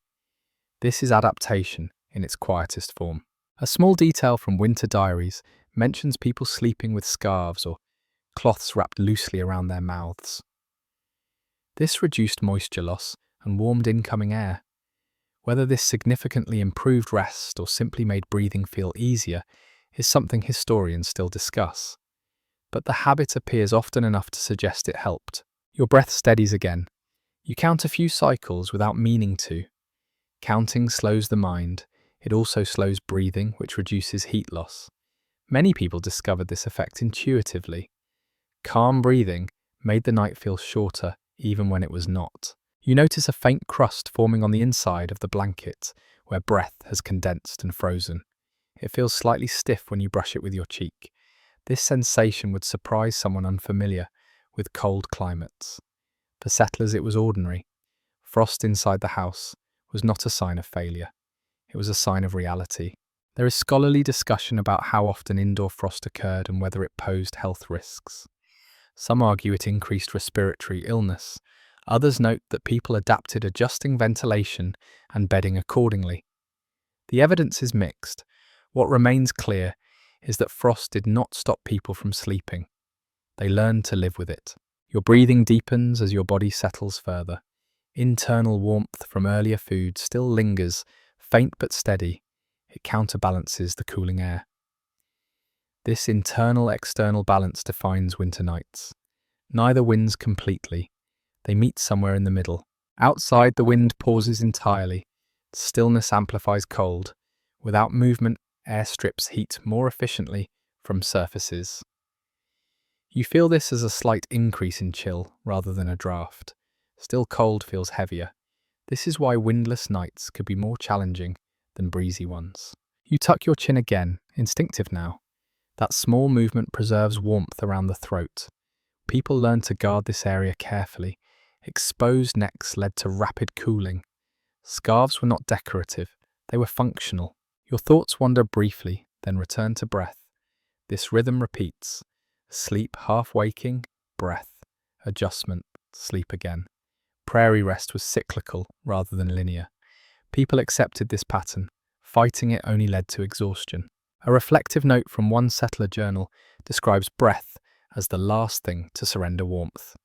Muscles tired, fires died, walls cooled, but breath continued its quiet exchange, keeping the body alive through the longest hours. Whether this was poetic reflection or simple observation is open to interpretation, but the image resonates. You feel your eyelashes brush the inside of the blanket and notice a faint resistance. Moisture has begun to freeze there too. It does not bother you. You turn your face slightly to avoid pressure. Small adaptations stack quietly. The room holds steady, cold but not worsening. That plateau is important. Once reached, the body can settle. Fear recedes when change slows. The prairie night often demanded endurance more than response. Your breathing becomes so slow you barely notice it. The fog fades as your body conserves heat more efficiently. This is a good sign. It means equilibrium has been reached. You drift again deeper this time. Thoughts soften. The edge between waking and sleep blurs. Breath continues its quiet work, carrying you forward, minute by minute. And in this narrow space, wrapped in layers and listening to your own breath, you understand how something so simple became so important. On the coldest prairie nights, breath was more than air moving in and out. It was proof that warmth still lived inside you, steady enough to last until morning. Your sleep lightens again, not because something has gone wrong, but because your body has learned to check in regularly during the nights. This is especially true when children are present, even if they are not here with you now. The habit lingers. Smaller bodies changed how nights were managed, how often adults woke, how carefully warmth was distributed. You imagine the room with a child sleeping nearby, the way adults would listen differently then. Breathing patterns mattered. Too shallow raised concern, too fast suggested cold. Parents learned these cues without instruction. A firmly established observation in homesteading communities is that winter sharpened attentiveness toward children more than any other season. Cold punished neglect quickly. Children lost heat faster than adults, less mass, more surface area. That imbalance shaped nightly routines. Beds were arranged so children slept between adults or closer to the stove. Blankets were tucked more carefully. Hats stayed on. Even so, sleep for adults became lighter, fragmented by quiet checks made without fully waking. You recall reading accounts of mothers waking multiple times a night to feel a child's hands or feet checking for warmth. These checks were gentle, practiced, and nearly silent. Touch replaced sight. Darkness and cold made fingers better tools than eyes. Parents learned to read temperature through skin contact alone. A curious detail appears in several Prairie family letters. Some parents claim they could tell a child's temperature by how the blankets felt, rather than the child directly. Warm blankets meant the body underneath was working properly. Cool blankets signaled a problem. Whether this method was reliable is something scholars still debate, but it reflects how indirect observation became essential at night. You shift slightly and feel your own blankets cool where your movement opens a gap. That sensation mirrors what parents noticed immediately. Gaps mattered. Small openings allowed heat to escape quickly. Children moved more in their sleep, which meant bedding required constant adjustment. This vigilance cost adults rest, but it protected lives. The stove ticks again, barely audible. Its heat no longer reaches far, which means bodies must compensate. Adults often surrendered their own warmth to shield children, positioning themselves closer to drafts or cooler walls. This redistribution of cold appears repeatedly in winter narratives, rarely framed as sacrifice, simply as what needed doing. There is ongoing discussion among historians about infant mortality rates on the prairie and how much cold contributed compared to illness and nutrition. Records show spikes during harsh winters, but causation is complex. What remains consistent is the emphasis families placed on warmth management at night. Cold was an ever-present threat, addressed continuously rather than dramatically. You think of how children learned from this environment. Winter taught them restraint early. They learned not to kick off blankets. They learned to sleep curled. They learned that waking quietly mattered. These habits persisted into adulthood, shaping how entire generations approached rest and discomfort.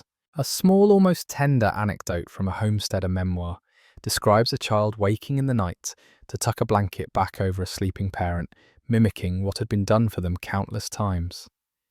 Warmth became something you noticed and protected instinctively. This exchange was unspoken education. You feel your own body respond to the thought by drawing inward again. Even alone, your posture reflects shared survival patterns. Prairie living trained people to think in terms of collective warmth, even when physically solitary. Breathing becomes something you listen for again, imagining how it would sound from another small body nearby. Light, quick breaths in cold air, the need to slow them gently without waking the child. Parents often placed a hand on a child's back not to restrain, but to feel rhythm. Breath became reassurance. A lesser-known winter practice involved placing warmed stones or bricks near children's feet before bed, wrapped carefully to prevent burns. These held heat longer than fire itself. Whether this practice was widespread or limited by access to materials is debated, but it appears often enough to suggest ingenuity filled gaps where resources were thin. You picture the room at dawn with children's stirring faces, red from cold eyelashes, rimmed with frost. Morning checks were as important as nighttime ones. Survival was confirmed in daylight. That relief shaped the emotional arc of winter days. The room around you remains quiet. No children here tonight. Yet the habits remain embedded in how you sleep. You wake lightly, adjust covers, listen, then settle again. This pattern mirrors the vigilance learned from caring for others. There is a broader scholarly conversation about whether constant night waking increased fatigue, or whether it became normalized enough that people adapted without lasting harm. Letters suggest exhaustion, but also resilience. People did what they had to do and adjusted expectations accordingly. You notice how the cold feels less threatening when framed as something to manage rather than fear. Parents modeled this calm for children. Panic transmitted quickly. Calm transmitted warmth indirectly by conserving energy. Your breath deepens again. You let the imagined responsibility fade, but its influence remains. Sleep stays light, responsive, ready. The prairie night continues its slow passage. Somewhere long ago, parents listened to similar sounds, felt similar cold, made similar adjustments in the dark. Their vigilance carried families through winters that demanded attention rather than bravery. And as you drift again towards sleep, you understand that surviving the coldest nights was never a solitary effort, even when you lay alone. It was a practice passed quietly from body to body, generation to generation, held together by warmth, listening, and care. The thought of animals nearby enters your mind without urgency, the way familiar facts do when they no longer surprise you. On the prairie, animals were not separate from winter survival. They were part of the thermal landscape, sometimes intentionally, sometimes not. You shift slightly and imagine the warmth of a living body close by, breathing, shifting, sharing heat, without understanding why it mattered so much. Domestic animals earned their place in winter nights through usefulness rather than affection. Horses, cattle, goats, dogs, even chickens were positioned with care when temperatures dropped. A well-established reality of homestead practice is that livestock shelters were often built directly against the house or downwind from it, using animal body heat to reduce exposure. Heat moved outward in layers and animals formed one of those layers. You picture a dog curled near the foot of a bed tail, wrapped tightly around its body. Dogs served as more than companions. They were living heaters and early warning systems combined. Their presence stabilized nighttime temperatures near the floor where cold pulled most aggressively. People noticed this effect long before they articulated it. Houses with dogs felt different at night. There is a small but telling detail in frontier letters describing how dogs chose their own sleeping positions in winter, often gravitating toward drafts. Whether this was coincidence or instinct is something scholars still debate, but the behavior helped block airflow in ways no human planning could replicate. Dogs learned the house as well as any person. You imagine the faint sounds animals made during the night. A shift of weight, a sigh, the soft scratch of claws against floor. These noises reassured rather than disturbed. Silence from animals could signal trouble.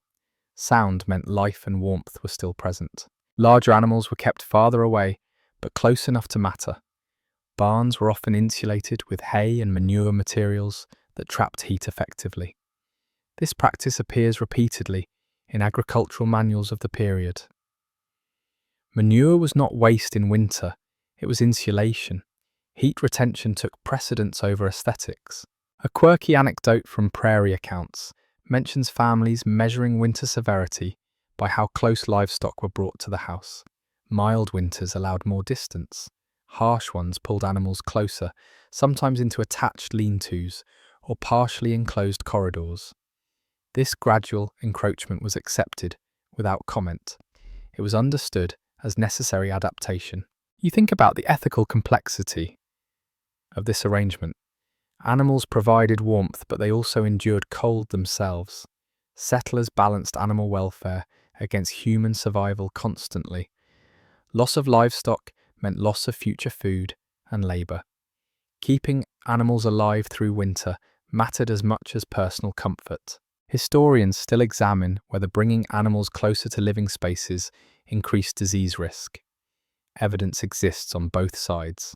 Some outbreaks occurred, others did not. What is clear is that people weighed immediate survival against long-term health, often choosing the option that preserved heat during extreme cold. You adjust your blankets again, imagining how different they would feel with a warm animal nearby. Even a small increase in ambient temperature mattered.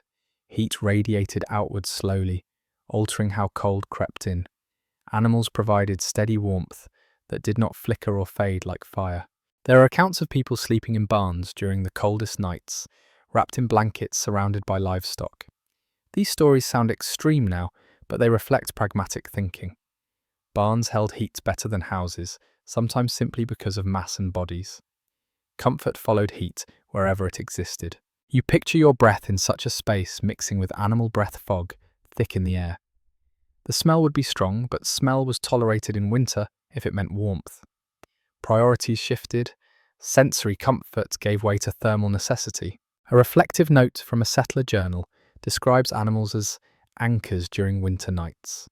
Their breathing patterns provided rhythm. Their warmth provided reassurance. Their presence reduced the sense of isolation that prairie winters intensified. Whether this emotional effect was as important as the physical warmth is a subject scholars still discuss. Your own room feels quieter by comparison. No animal sounds here tonight, yet the idea of shared warmth lingers. You curl inward slightly, mimicking the shape animals use instinctively to conserve heat. Bodies across species arrive at similar solutions when cold demands efficiency. Outside, you imagine livestock, shifting in the dark hooves, stamping lightly, breath steaming. Those movements would have been checked regularly. People woke to ensure animals were not frozen in place, not injured, not panicking. Night vigilance extended beyond human bodies. You feel a faint ache in your legs and shift again. Cold stiffens joints in both humans and animals. This shared vulnerability created empathy. Settlers wrote of worrying about animals at night almost as much as children. Both represented future survival. The stove murmurs faintly again. Its heat remains limited, but the idea of animal warmth fills some of the gap mentally. Knowing animals nearby reduced anxiety. Reduced anxiety conserved energy. This indirect effect mattered. There is a broader scholarly conversation about whether prairie survival should be framed as human ingenuity alone, or as interspecies cooperation, shaped by environment. The evidence suggests the latter. Humans did not survive alone. They adapted alongside animals, using shared warmth as a tool. You let that thought settle as sleep deepens again. The night remains cold. That does not change. But the strategies humans developed, including sharing space with animals, softened its edge. Wrapped in blankets, breathing slow, you drift again toward rest, understanding that on the prairie warmth was not always manufactured. Sometimes it simply stood beside you, breathed with you, and endured the night together. You wake again, not fully just enough to notice a faint, unexpected sensation on your cheek. Cold, but textured. Not air, not breath, something softer. You lift your hand slowly and feel it. Fine grains, snow inside the house. This realization does not trigger panic, it triggers assessment. Snow indoors was not unheard of on the prairie. It arrived quietly through weaknesses everyone already knew about. A seam in the roof, a warped window frame, a gap where sod had shrunk and pulled away. One widely acknowledged reality of frontier housing is that complete sealing was nearly impossible. Houses slowed the elements. They did not exclude them. You brush the snow away gently and listen. The sound is faint like sand falling slowly. It is not drifting heavily. That matters. Light infiltration means manageable conditions. Heavy accumulation would require action. People learn to distinguish between nuisance and threat quickly. You turn your head slightly and see a pale shape near the wall, barely visible in the dimness.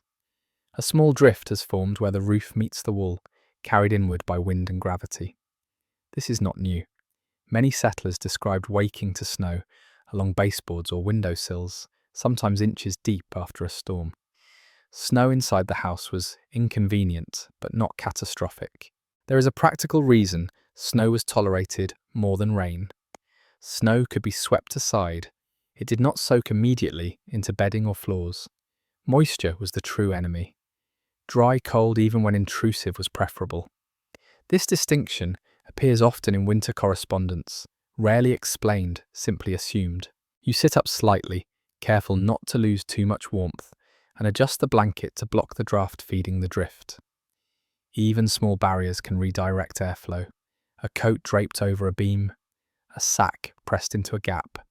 People improvised constantly. Perfection was not required, reduction was enough. A curious detail from Prairie accounts mentions families marking indoor snow lines with charcoal on walls, tracking which storms penetrated deepest. This was not scientific record keeping, it was practical memory. Knowing which wind directions caused problems helped prioritize repairs later. You settle back again, accepting the presence of snow as part of the night's character. The cold feels different now, sharper, cleaner. Snow absorbs sound outside, making the world quieter, even as it intrudes inside. This paradox was well known. Storms could make nights feel both harsher and calmer at the same time. Historians still examine whether indoor snow significantly worsened health outcomes or whether its impact was largely psychological.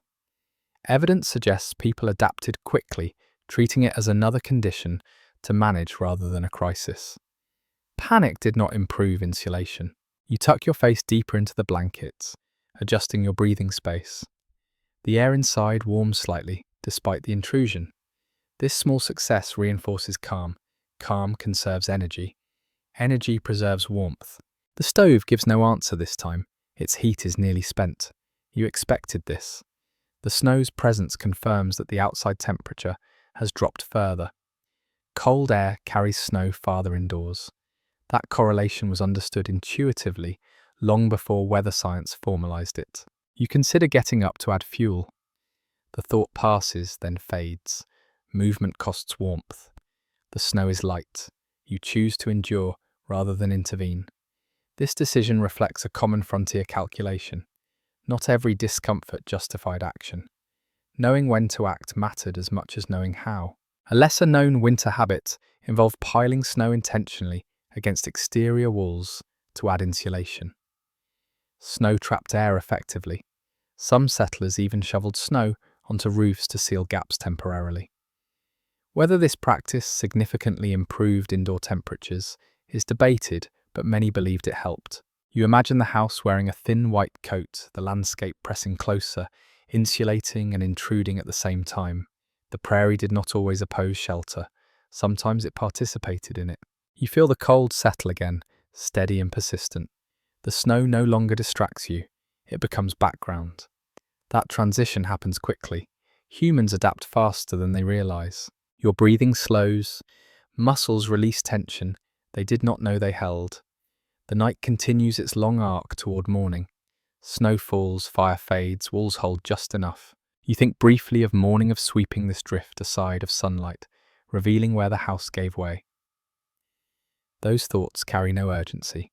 Daylight solves problems night cannot. For now you rest. Snow inside or out, the goal remains the same. Stay warm enough, stay still enough, let the night pass. And as you drift back towards sleep, you understand that survival on the prairie was not about creating perfect barriers. It was about accepting that the world would always find a way in and learning how to live calmly with that truth. The night feels longer now, not because more time has passed, but because light has been gone for so long that your sense of it has softened. Darkness behaves differently on the prairie. It is not just the absence of sun, it is a presence that presses gently, steadily encouraging stillness. You lie awake for a moment and notice how your thoughts slow, as if the dark itself is setting the pace. Light, when it existed, was treated carefully. Candles were expensive. Kerosene lamps required fuel that had to be hauled and stored. A broadly recognized reality of prairie life is that artificial light was rationed, especially in winter. Evenings shortened not because people were tired, but because light ran out. Nights stretched accordingly, and people learned to live inside them. You keep your eyes closed, but you can sense the darkness anyway. It feels thick, almost textured. Without light, the room becomes less defined, edges soften, distances blur. This could be unsettling at first. Many newcomers wrote about feeling swallowed by the night during their first winter. Over time, that sensation shifted. Darkness became neutral, sometimes even welcome.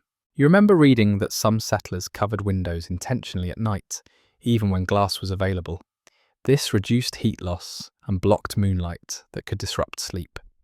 Whether moonlight truly affected rest or whether this was superstition is something scholars still debate, but the habit was widespread enough to shape nightly routines. The absence of light changes sound as well. Without visual cues, every noise carries more weight. You notice this now as the house settles again. A soft groan from a beam, a faint whisper of snow against the wall. In daylight, these sounds would barely register. At night, they fill the space. People learn to categorize sounds quickly, separating ordinary from urgent without seeing their source. Morale mattered more in winter than people like to admit. Long nights tested patience and mood as much as endurance. Letters from the plains often mention irritability during winter months, small conflicts magnified by confinement and fatigue. Darkness compressed time and space, making minor discomforts feel larger. You take a slow breath and let it out, noticing how the darkness seems to absorb it. This is where habits formed. Storytelling after dark, quiet conversation, mental routines that occupied the mind without requiring movement or light. These practices were not entertainment alone, they were coping strategies.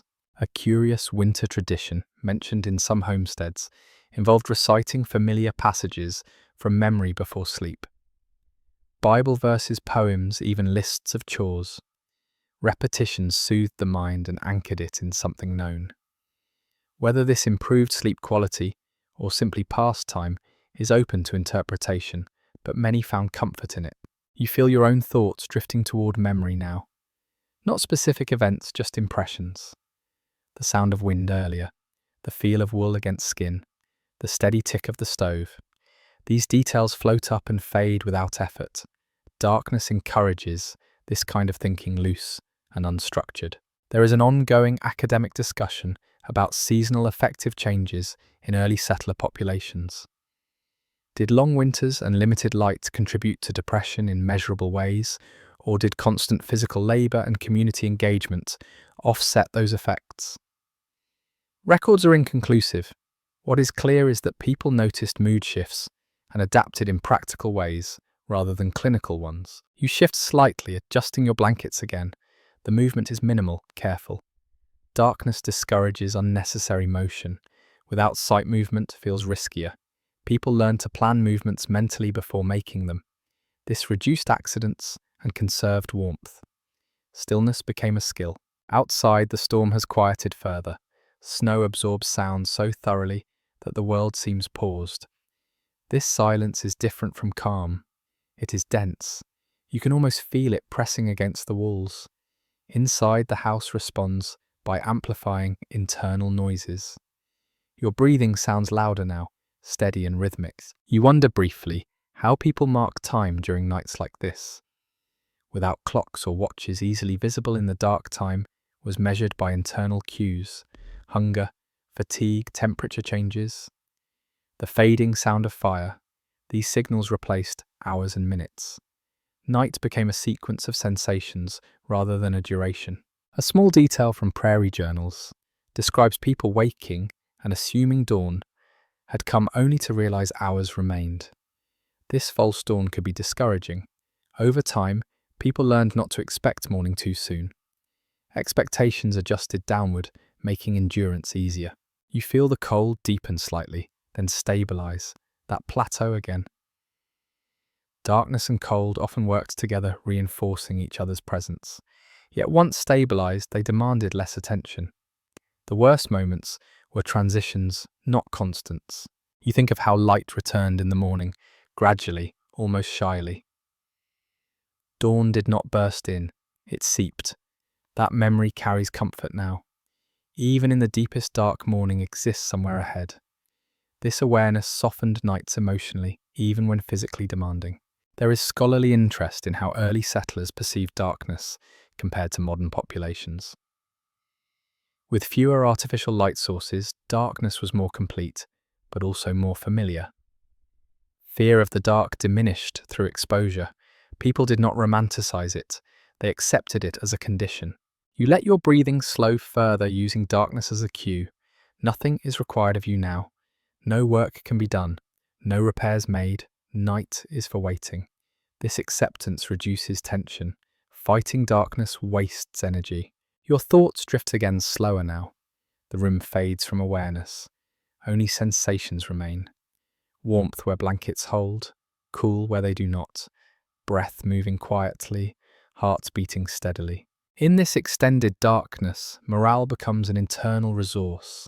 People cultivated it carefully through routine, through memory, through trust that morning would come. Those who could not struggled more than those who could. You feel yourself sinking deeper into rest, not because the night has grown easier, but because you have adjusted to its demands. Darkness no longer presses, it supports stillness. And as sleep thickens, you understand that surviving the coldest prairie nights required more than walls and fire.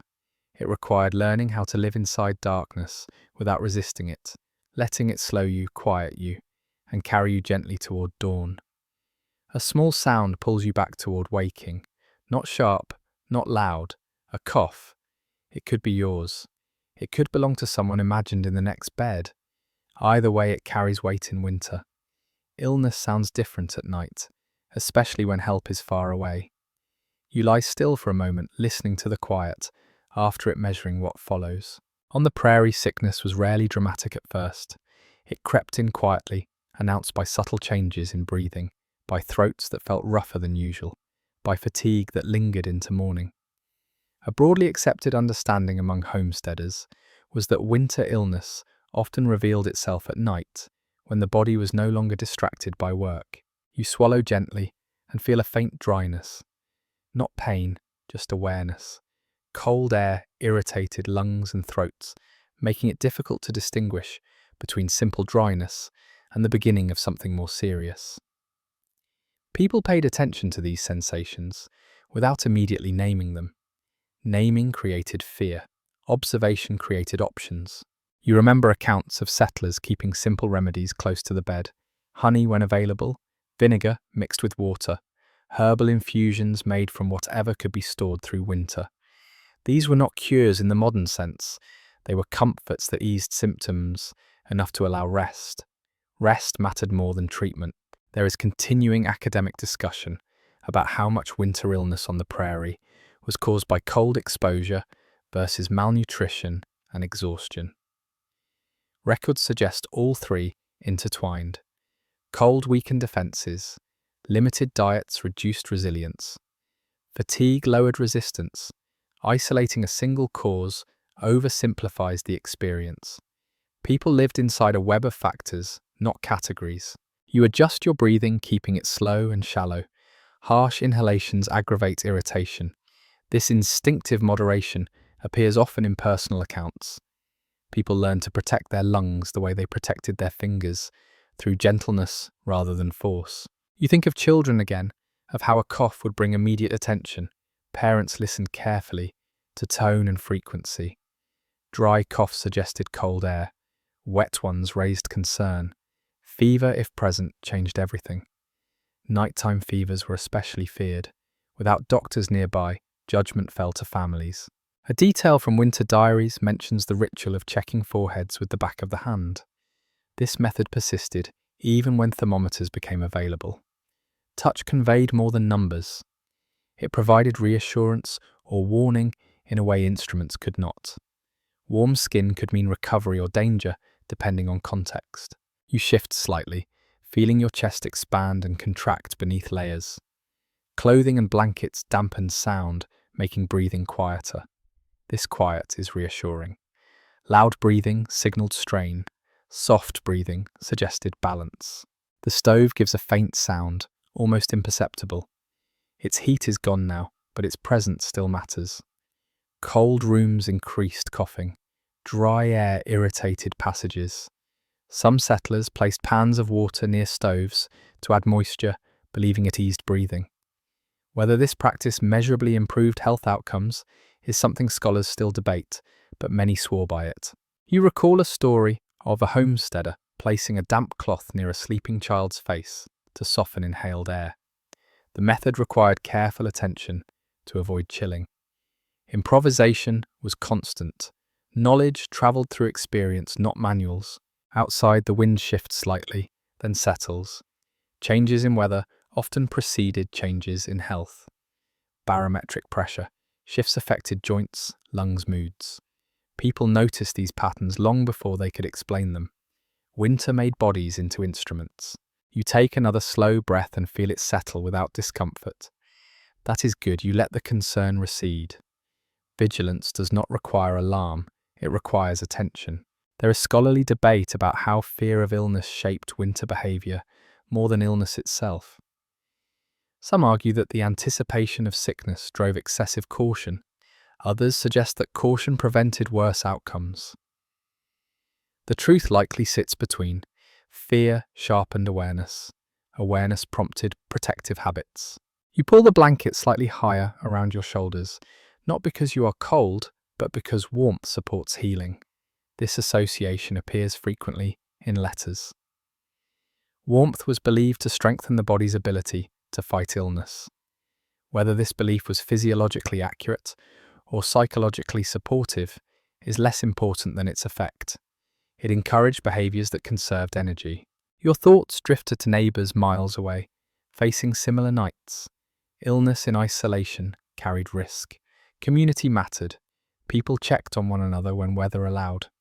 In deep winter, distance became a barrier. This reality heightened the importance of prevention at home. You imagine how the morning would unfold if illness were present. Slower movement, careful pacing, extra rest, chores adjusted. Winter routines included contingency for sickness. Work was redistributed where possible. Survival depended on flexibility. A small but poignant detail from frontier correspondence describes families keeping watch overnight during illness, taking turns sleeping lightly so someone remained alert. This vigilance mirrored that shown for children, extended now to the sick. Night amplified vulnerability. Watching through it felt necessary. You realize that your own sleep remains light, partly because of this inherited vigilance. Even alone, the body remembers that nights required attention. Sleep comes in layers, not all at once. You notice that your breathing remains steady. No cough returns. The dryness eases slightly as warmth gathers under the covers. This quiet success allows you to relax further. Cold nights tested health in subtle ways. They revealed weaknesses and rewarded care. Those who ignored early signs suffered more than those who responded gently. There is a broader historical discussion about resilience on the prairie and whether it came from strength or caution. Evidence suggests caution played a larger role. People survived not by pushing through illness, but by recognizing limits early. You feel your muscles soften again. The concern fades into the background. The night continues its steady course. As sleep deepens, you carry with you the understanding that surviving winter nights required not just endurance, but attentiveness to the body's quiet signals. Listening, adjusting, resting. These small acts made the difference between a temporary discomfort and a lasting problem. Wrapped in blankets, breathing calm, you drift again, knowing that for now, your body is holding steady. And on the prairie, steady was enough. You become aware of the wind again before you hear it clearly. A subtle pressure changes. Along the wall, a shift in how the cold rests against the house. Then the sound arrives low and steady, sliding across the prairie with purpose.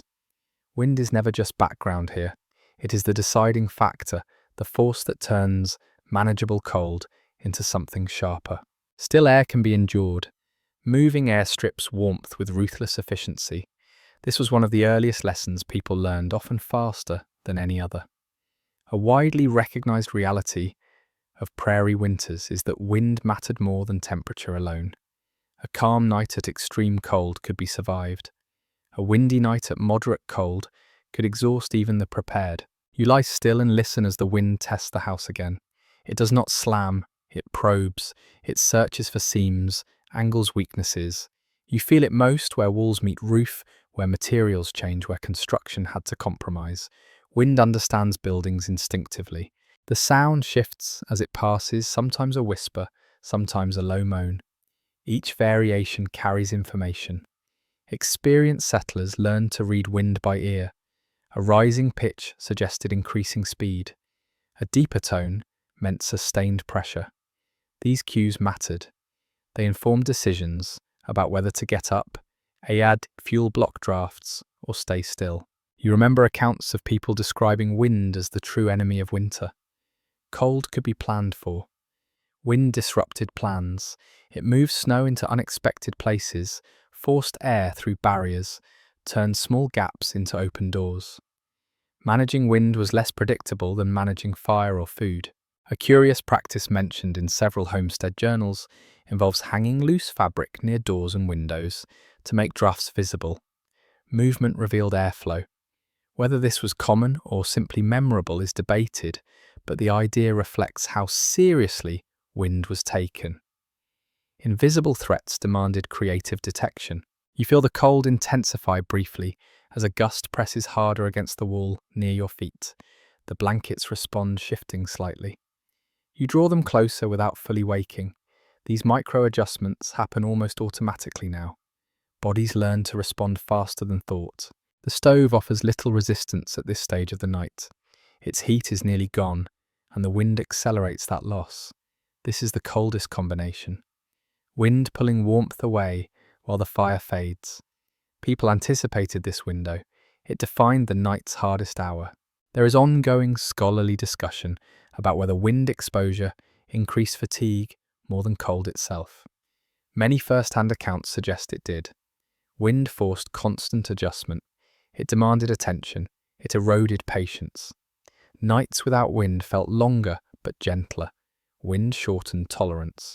You think briefly about how houses were oriented intentionally when possible. Doors faced away from prevailing winter winds. Hills were used as shields. Trees, when available, mattered immensely. Settlers spoke of relief when groves existed nearby, breaking the force of moving air.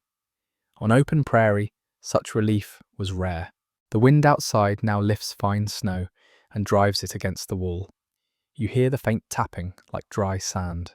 Snow carried by wind behaves differently than falling snow.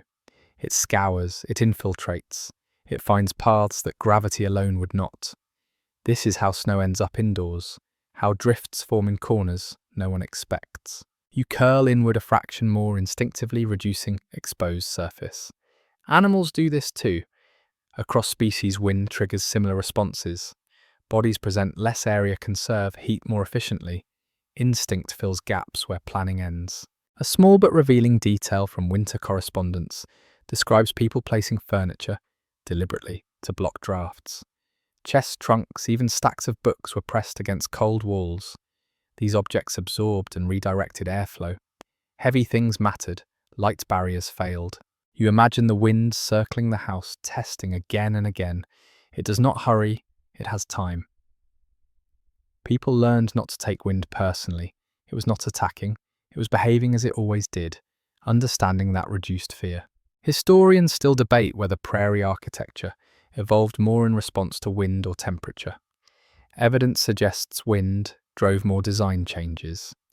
Roof pitches, wall thickness, building orientation all reflect an effort to manage moving air rather than static cold. Your breathing remains steady despite the sound outside. Calm breathing resists the urge to tense, which would waste heat. This self-regulation was learned. Early nights likely involved more panic. Later ones involved acceptance. The wind eases slightly, then strengthens again. Fluctuation is common. Gusts arrive in patterns shaped by terrain and weather systems far beyond sight. People notice these rhythms without knowing their source. Anticipation replaced surprise. You notice how the house responds differently to each gust. Some produce sound, others produce pressure. This feedback loop informed settlers about structural integrity. Unusual noises meant investigation at daylight. Night was not for repair unless collapse threatened. You tuck your chin again, shoulders rounding slightly. This posture conserves warmth against wind-driven chill. Even without direct drafts, wind lowers perceived temperature by accelerating heat loss. The body responds accordingly. The gusts gradually space out. The wind does not stop, but it becomes less insistent. This change brings a subtle sense of relief. Wind fatigue is real. When it eases, the night feels gentler, even if the temperature remains unchanged. You let your muscles soften again. The hardest moment has passed. This rhythm repeats many nights. Wind rises, tests endurance, then moves on. Survival depended on lasting through these waves without exhausting resources. As sleep deepens again, you carry forward a clear understanding shared by countless homesteaders. Cold was predictable, wind was not. And learning to live with that unpredictability, to respond without panic, and conserve warmth through patience was one of the most important skills for surviving the coldest nights on the prairie. You surface again at the edge of sleep, drawn back not by discomfort but by routine. This is the hour when people check their fires, not because they wanted to be awake, but because experience had taught them when neglect became costly. You listen first. The stove is nearly silent now. That tells you everything. Fire management on the prairie was never casual. It was ritualized through repetition, shaped by countless nights that rewarded attention and punished guesswork. A firmly established fact from winter homesteading records is that most fires were intentionally reduced rather than extinguished, overnight banked carefully, so they could be revived with minimal effort by morning. The goal was continuity, not blaze. You consider whether to rise. The calculation is familiar. Getting up means exposing skin to cold air, losing heat built slowly over hours. Staying down means accepting a deeper chill for a while longer. People learn to weigh these options without drama. The answer changed with weather, fuel supply, and fatigue. You decide to sit up slowly, moving in stages. First a shoulder, then an elbow. Then you pause, letting your body adjust before committing further. Sudden movement wastes warmth. This pacing appears repeatedly in first-hand accounts, described so casually it often goes unnoticed. Winter taught people to move like the night itself gradually. Your feet touch the floor and register the cold, immediately sharp and unmistakable. You flex your toes once, then stand wrapping your coat around you without fully putting it on. Clothing left nearby for this purpose was common. Night checks were anticipated, not spontaneous. You cross the room, quietly guided more by memory than sight. Darkness does not slow you now. You know where everything is. This familiarity mattered. Tripping in the night could mean injury that lingered all winter. People arranged rooms to minimize risk after dark. You kneel by the stove and open the door slightly. A faint glow answers. Not flame, just coals dull and red, holding heat like memory. This sight brings relief. Starting from embers is easier than starting from nothing. Embers are promises. You add a single piece of wood, not large, not small, just enough to feed the coals without smothering them. This judgment took time to learn. Too much wood cooled the fire by restricting airflow. Too little did nothing. Finding the middle ground was part of nightly education. You adjust the vents slightly and close the door. The sound is soft controlled. You do not linger. Heat will build slowly. Watching it wastes energy. You trust the process. A small but revealing habit mentioned in Prairie journals involves people counting breaths or heartbeats while waiting for a fire to respond. This kept them still and calm. Whether it served a practical purpose or simply distracted the mind is open to interpretation, but the habit appears often enough to suggest it helped. You return to the bed, carefully reversing the same steps. Feet off the floor, blanket lifted, body settled. You notice how much colder it feels now compared to before you stood. This contrast can be discouraging, if not expected. People learn to expect it. Rewarming takes time. You tuck the blankets close and curl inward again, conserving what heat remains.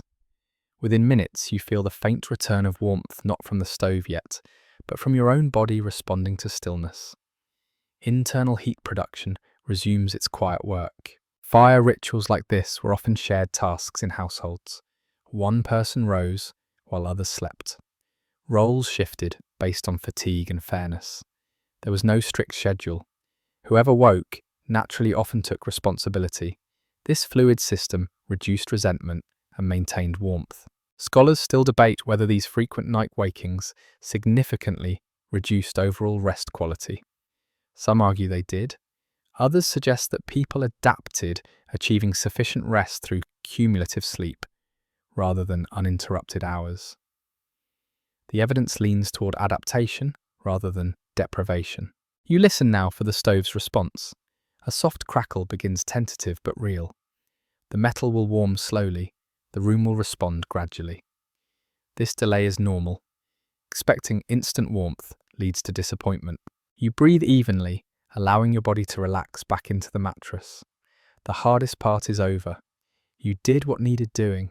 The night resumes its steady rhythm. There is a broader discussion among historians about how ritual shaped resilience. Repeated actions created predictability in unpredictable conditions. Fire tending became less about heat and more about reassurance. Knowing what to do reduced fear. You think briefly of mornings when embers failed, when fires went out completely. Those mornings were harder. Fingers stiffened. Starting anew took time and effort. These experiences reinforced the value of nighttime attention. The stove ticks softly now, metal expanding as heat returns. That sound signals success. You let your shoulders drop a little more. The room feels marginally less hollow. You adjust your breathing to match the quiet rhythm of the fire. Slow, steady. The night stretches on, but its edge has softened. As sleep deepens again, you understand that these small rituals carried people through winters more reliably than any single innovation. Walls, fire, food and clothing all mattered, but knowing when to rise, when to act, and when to rest mattered just as much. And so, you drift again, trusting the embers to do their work, the blankets to hold what warmth they can, and the night to pass as it always does, one careful decision at a time. You settle again, and this time your body chooses its shape before your thoughts arrive. Knees draw in slightly. Shoulders angle just enough to shield your back. Chin dips without instruction. This position is not learned from books or advice. It is older than language, a posture shaped by cold nights long before houses existed. Sleep positions mattered more than most people realized. A commonly accepted observation in winter survival accounts is that curled or semi-curled postures reduced heat loss by minimizing exposed surface area. Flat spread out bodies cooled faster. Compact bodies held warmth longer. This knowledge lived in muscles rather than words. You notice how this shape feels immediately calmer. Muscles soften, breath slows. The mattress supports you differently when weight is gathered inward. Straw compresses evenly, creating a shallow hollow that traps warmth. Beds here were not built for comfort. They were built to respond. Your arms tuck themselves in hands resting near your chest. Fingers are precious in cold. Protecting them is instinctive. Some people slept with hands between thighs or under armpits, positions that sound awkward until necessity makes them obvious. Bodies remember these solutions quickly. A small but striking detail appears in several frontier medical notes, describing how people who slept curled woke with fewer signs of cold stress than those who slept flat. Whether this was causal or coincidental remains debated by scholars, but the pattern was noticed often enough to influence advice passed informally between families.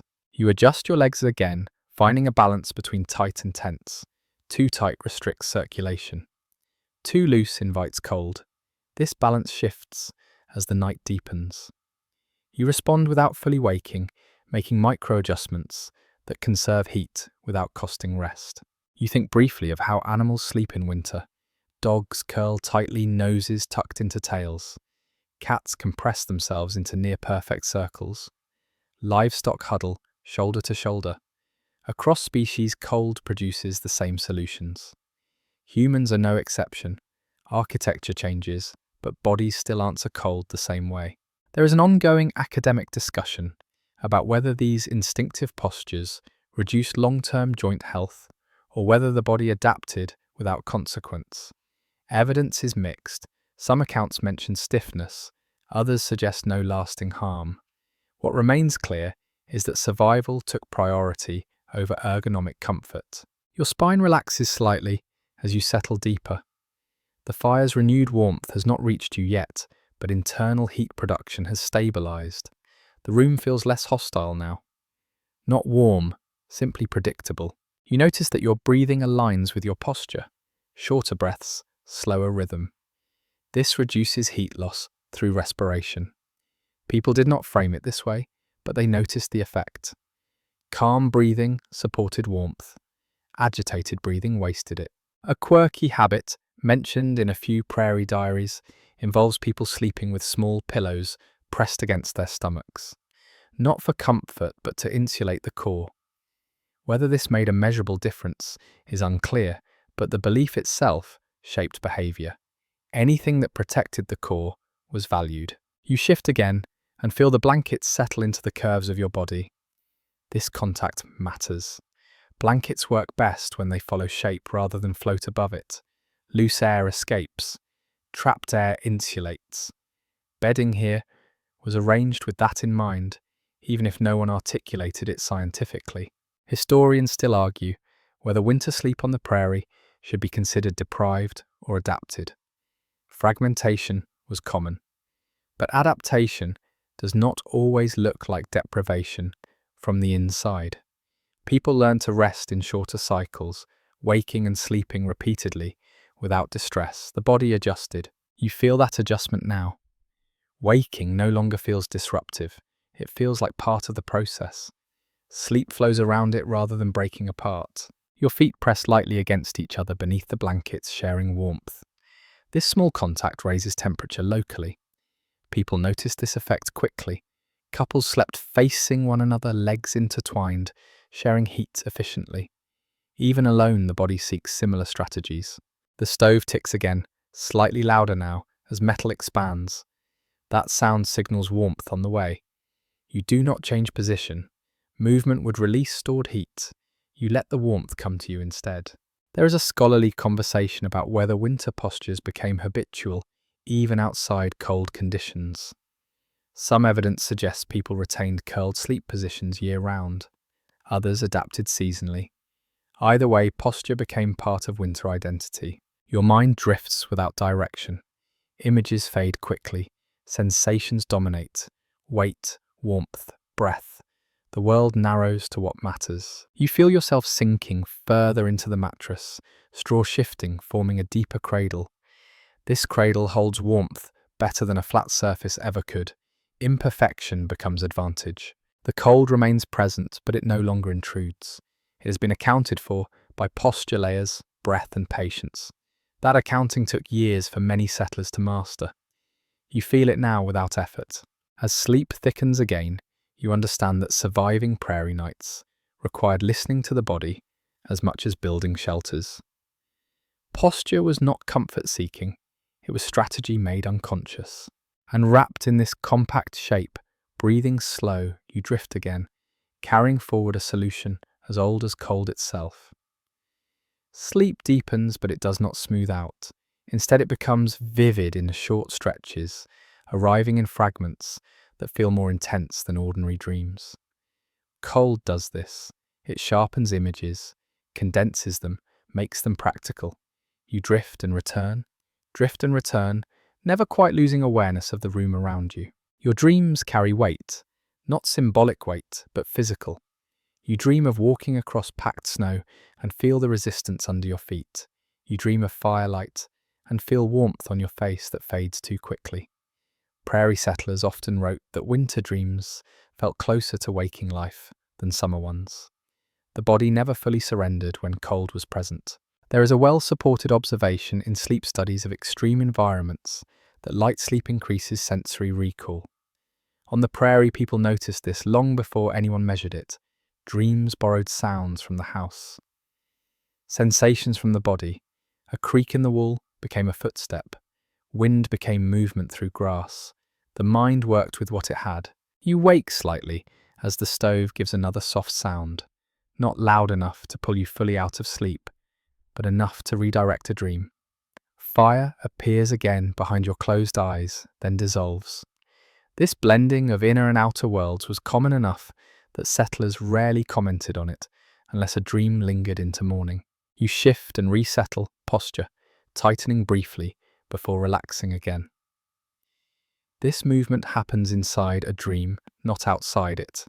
The body adjusts while the mind wanders. Scholars still debate whether these micro-movements disrupted rest or actually supported it by preventing excessive heat loss. Evidence suggests the latter. Bodies that adjusted slept longer overall. Your breathing remains slow and measured.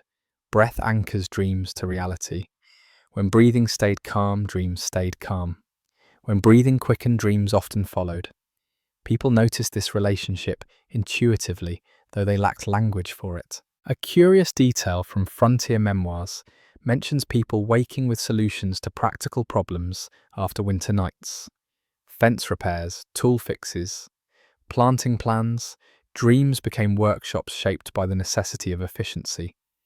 Whether cold enhanced problem solving or simply forced the mind to stay engaged is debated, but the pattern appears repeatedly. You dream of daylight arriving pale and weak at first.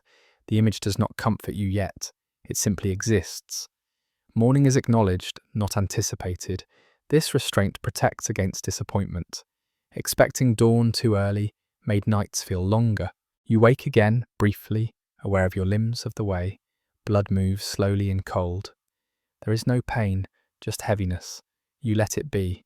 Fighting sensation wakes you fully. Accepting it lets sleep return. There is scholarly discussion about whether prairie winters altered circadian rhythms permanently. Long nights, limited light, fragmented sleep likely shifted internal clocks. Yet people adapted. They worked when light allowed. They rested when darkness demanded. The clock moved outward, responding to environment rather than schedule. Your dreams thin again, becoming more abstract. Shapes, colours, movement without narrative. This is where rest deepens. The mind releases structure. Cold recedes to the edges of awareness. You feel warmth returning slowly as the stove's early attending reaches you at last. Not much, just enough to soften the chill along your back. This warmth seeps into dreams, to lightening them, making images blur more quickly. Heat loosens the grip of vivid detail. A small but telling note from winter letters describes how people could tell when a fire had been tended without waking simply by the quality of their dreams. Warmer dreams meant someone had risen. Cooler dreams meant the fire had been left alone. Whether this perception was accurate or imagined is uncertain, but it reveals how deeply physical conditions shaped mental experience. You breathe out slowly and feel your body sink again. The mattress holds you. The blankets seal around you. The house stands steady against wind and cold. All systems are holding. Dreams come and go now without effort. You do not follow them. They pass through like clouds. This is the most restful part of the night, even if it does not feel deep in the usual sense. Rest here is layered, not continuous. You wake once more briefly aware of the silence. Snow has dampened the outside world almost completely. This silence seeps into sleep-smoothing edges. Even the house seems quieter now settled into the cold. There is ongoing academic interest in how environmental stress shaped dream content historically. Diaries suggest that winter dreams were more grounded, less fantastical. Survival required attention to reality even in rest. Dreams reflected that priority. You feel your mind loosening further, finally allowing itself to drift without monitoring the room. The hardest work of the night is done. The cold has stabilized, the wind has eased, fire still lives. As sleep settles more fully, you understand that these vivid fragmented dreams were not a flaw. They were adaptation. The mind stayed lightly engaged, ready to respond while still finding rest where it could. And carried by this shallow but sufficient sleep shaped by cold and necessity, you move quietly toward morning, one dream fragment at a time. You wake again with the sense that the world has shifted, even though nothing dramatic has happened. It is a feeling more than an observation, a subtle awareness that distance has grown heavier. Isolation settles differently during winter nights. Miles feel longer, silence feels thicker. The prairie stretches itself in your mind, reminding you how far away everything else truly is. During daylight, distance is visible.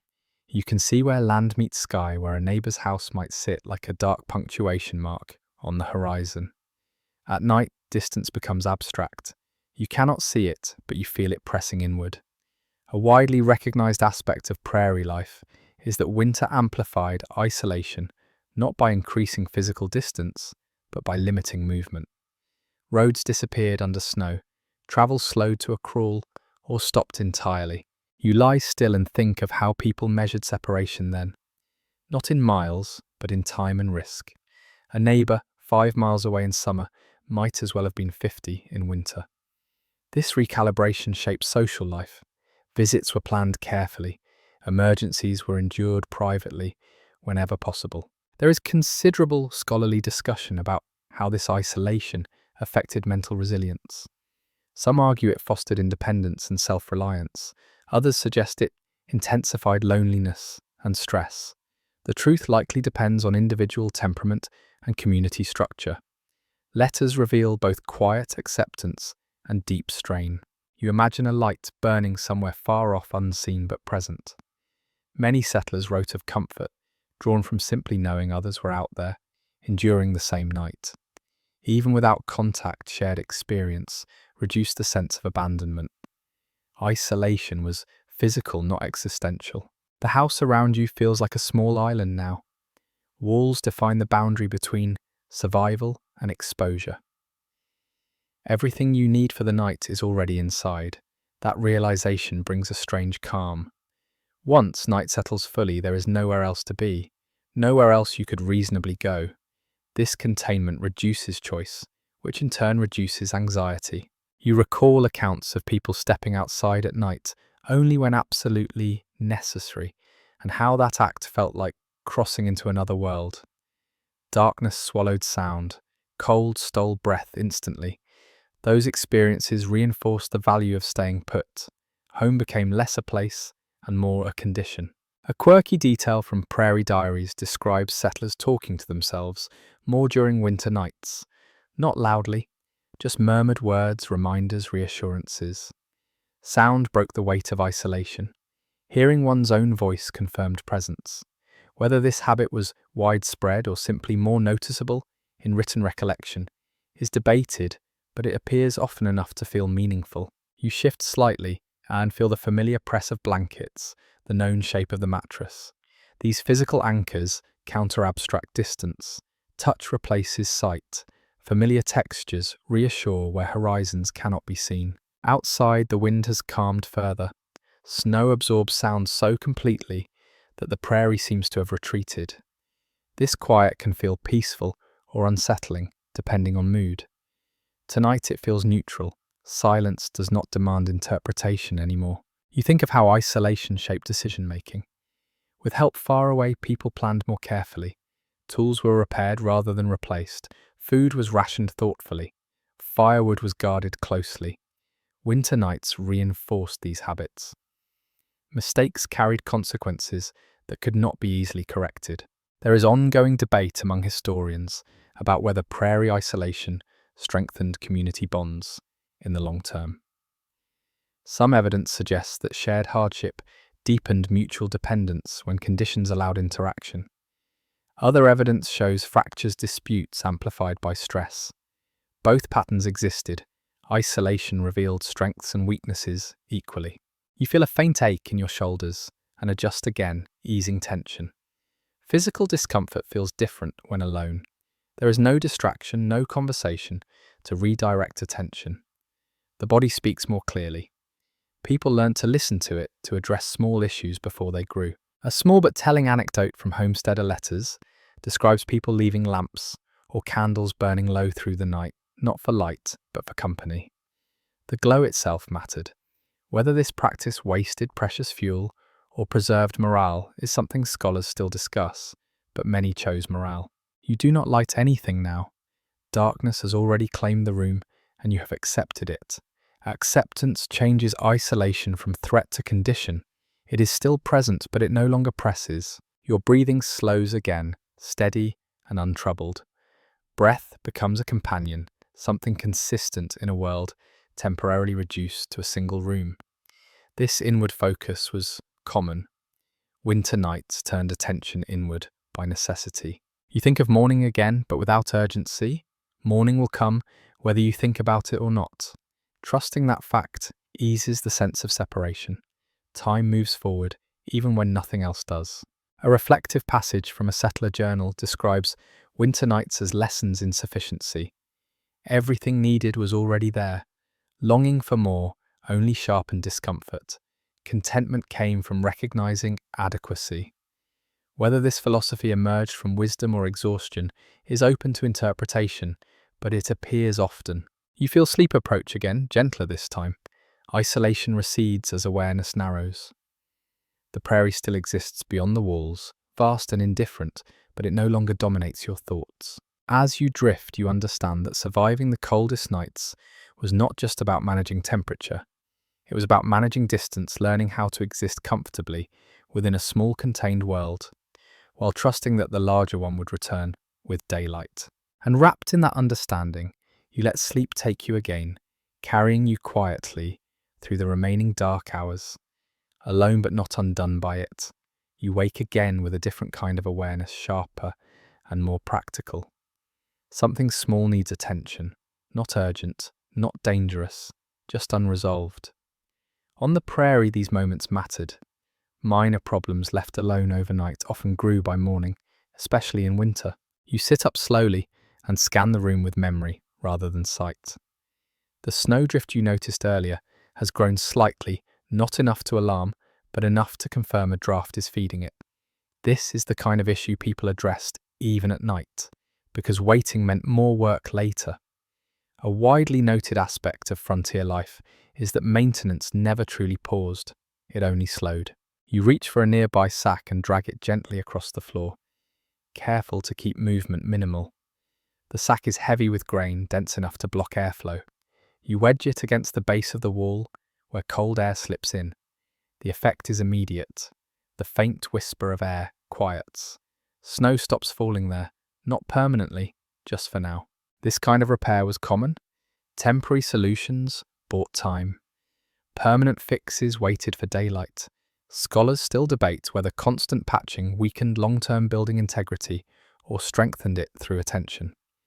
Evidence suggests attention mattered more.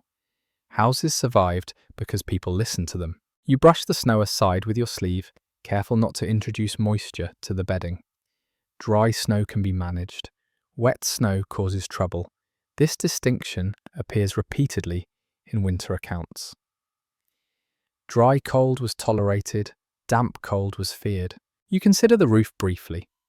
Snow accumulation adds insulation up to a point, then weight becomes a concern.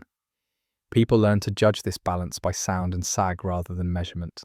Tonight there is no creaking overhead, no groaning beams. That means no immediate action. A quirky detail from Prairie recollections mentions people tapping beams with knuckles to gauge stability in the dark. Sound revealed tension. Hollow tones suggested danger. Solid tones reassured. Whether this method was reliable is uncertain, but it reflects how sensory knowledge replaced instruments. You return to the bed carefully, resealing warmth around you. The act of rising has cost heat, but resolving the draft prevents greater loss. This trade-off defined winter decision-making.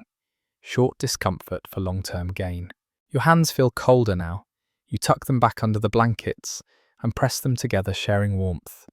Fingers warm slowly. Patience matters. Rushing only prolongs numbness. The stove ticks softly again. Heat continues its slow return. Combined with the blocked draft, the room stabilizes. This success brings a subtle sense of satisfaction. Small repairs like this kept houses livable through seasons that would otherwise have overwhelmed them. There is ongoing academic discussion about how much time settlers spent on maintenance compared to farming or hunting during winter. Records suggest maintenance dominated evenings and nights. Survival depended less on acquiring new resources and more on preserving existing ones. You think of how children learned these habits by observation.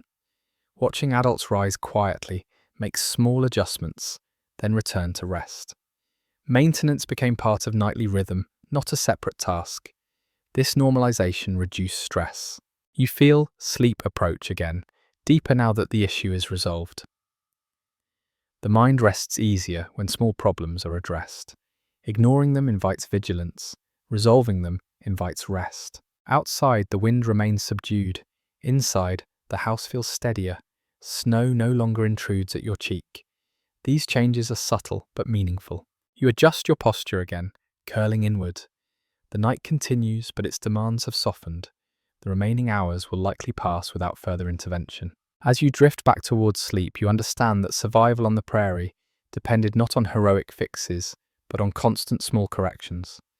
Tiny decisions made in the dark added up to livable mornings. And with the draft stilled and warmth slowly returning, you let sleep carry you forward again. Confident that for now, everything that needed doing has been done. You drift again, but the mind does not go quiet right away. Instead, it begins its other kind of work. The kind that costs little warmth and no movement. When the body can no longer change its circumstances, the mind changes its framing. This was not philosophy, it was practicality. People on the prairie learned small mental habits that softened long nights. You feel one of them surface now. You imagine warmth rather than chasing it. Not fantasy exactly, more like guided recall. The sound of fire earlier. The way heat felt on your shins. The smell of iron warming. These memories still register, physically easing tension, just enough to matter. A broadly observed feature of frontier life is that imagination often substituted for comfort when comfort ran short. Diaries mention people picturing summer fields, warm kitchens, sunlit workdays. Whether this mental shift measurably changed body temperature is uncertain, but many wrote that it made nights feel shorter and less severe. You notice your shoulders drop a fraction as the image settles. Muscles loosen, breath deepens. The body responds to expectation as much as condition. This is not denial, it is management. There are records of settlers deliberately reframing winter hardship through language, calling cold nights bracing rather than brutal, calling hunger sharpening rather than painful. Scholars still debate whether this represented genuine resilience or a narrative constructed after the fact. What matters is that the language shaped experience in the moment. You think of the way humour appears in winter letters, dry and understated. Jokes about frost inside cups. Jokes about beards freezing mid-sentence. Humour did not remove hardship. It reduced its emotional weight. Laughter conserved energy in ways complaining did not. A curious anecdote describes a homesteader mentally counting warm objects he owned during a blizzard, not to plan use, but to reassure himself they existed. Stove, blanket, coat, this inventory became a kind of lullaby. Whether this practice was common or simply memorable is debated, but it reveals how thought itself became insulation. You feel your breathing settle into a deeper rhythm. Mental effort has slowed physical tension. This alignment mattered. Nights demanded conservation across systems. Wasting mental energy increased physical fatigue. Another mental trick involved narrowing time. Rather than enduring an entire night, people focused on making it to the next check, the next breath, the next sound from the stove. Breaking time into pieces made it manageable. You do this now without effort. The night becomes a series of moments rather than a single ordeal. There is scholarly interest in whether such mental compartmentalization was learned culturally or emerged independently across frontier communities. Evidence suggests both. People shared strategies when they could. Others discovered them alone through necessity. You notice how your thoughts avoid panic naturally now. Earlier in the night, every sound demanded interpretation. Now most pass without comment. This shift marks adaptation. Vigilance has done its job and can rest. You imagine warmth gathering again by morning, sunlight creeping across snow, walls thawing just enough to release their grip. These images are not urgent. They do not pull you forward. They simply exist as quiet reassurance. A small but telling detail from Prairie journals mentions people mentally rehearsing morning routines before sleep. Not out of anxiety, but familiarity. Knowing what came next reduced uncertainty. Uncertainty drained energy. Certainty, even about hard work, conserved it. You let your mind trace those steps now. Rising slowly, rekindling fire, stamping warmth back into feet. The sequence feels comforting because it is known. The body relaxes further in response. There is ongoing debate among historians about whether frontier resilience should be credited to physical toughness or mental framing. Many accounts suggest that mental habits carried equal weight.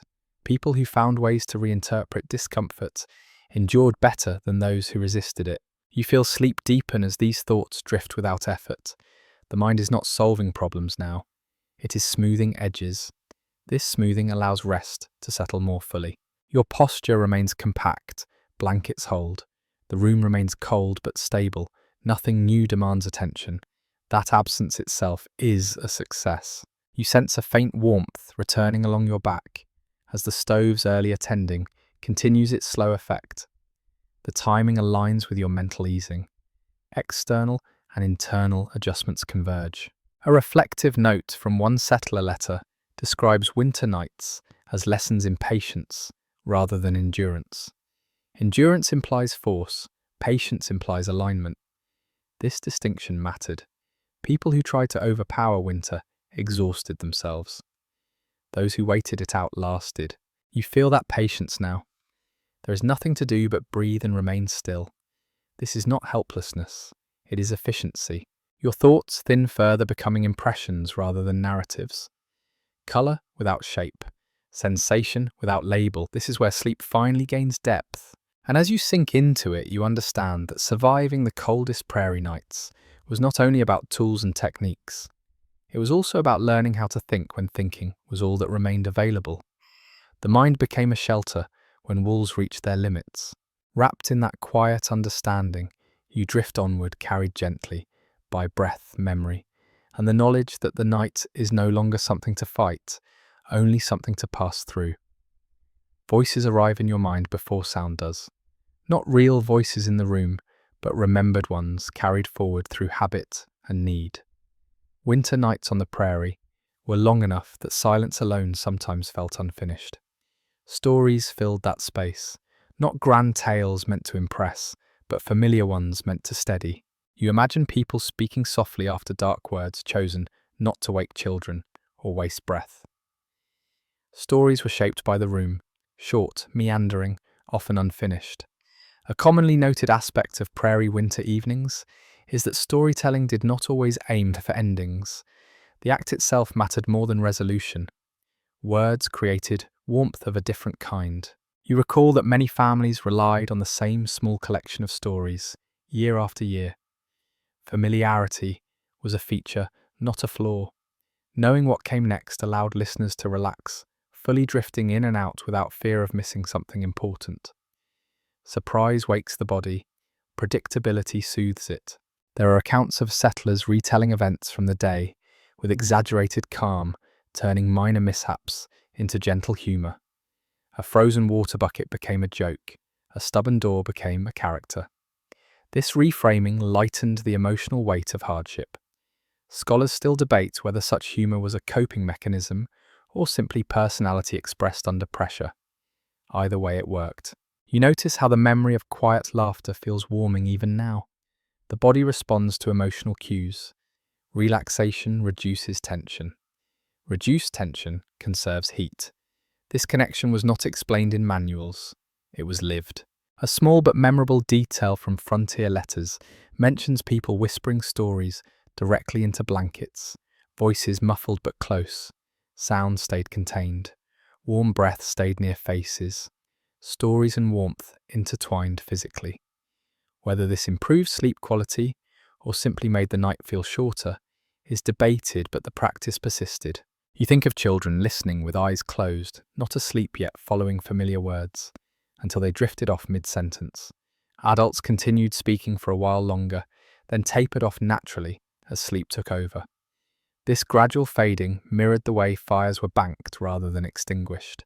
Abrupt endings were avoided whenever possible. You feel your own thoughts beginning to form small narratives now.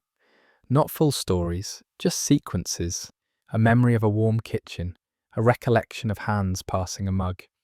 These images come without effort and fade without resistance. There is historical discussion about whether storytelling declined during the hardest winters or increased. Some records suggest exhaustion limited conversation. Others suggest storytelling became more important when other diversions were unavailable. The truth likely varied by household and circumstance. You imagine the cadence of a familiar voice. Slow and even, tone mattered more than content. A calm rhythm encouraged breathing to slow. People learned to speak in ways that supported rest, stretching sentences, lowering pitch, pausing naturally. Your breathing aligns with that imagined rhythm now. Inhale, pause, exhale, pause. The pattern repeats unforced. The room remains quiet. Snow outside absorbs any distant sound. The household steady. A quirky anecdote from a Prairie memoir describes a family taking turns, telling the same story night after night, each person adding a single sentence before passing it on. The story never progressed. That was the point. It created a loop, something that could continue indefinitely without effort. Whether this practice was widespread or simply remembered fondly is uncertain, but it reflects the desire for continuity. You feel the night thinning slightly, not light yet, just the sense that the darkest hours are passing. Stories often faded around this time, replaced by silence and deeper sleep. The mind no longer needed distraction. There is scholarly interest in how oral tradition functioned in isolated communities during winter. Without gatherings or travel, storytelling shifted inward, becoming quieter and more intimate. Stories served fewer social purposes and more physiological ones. They regulated mood and pace.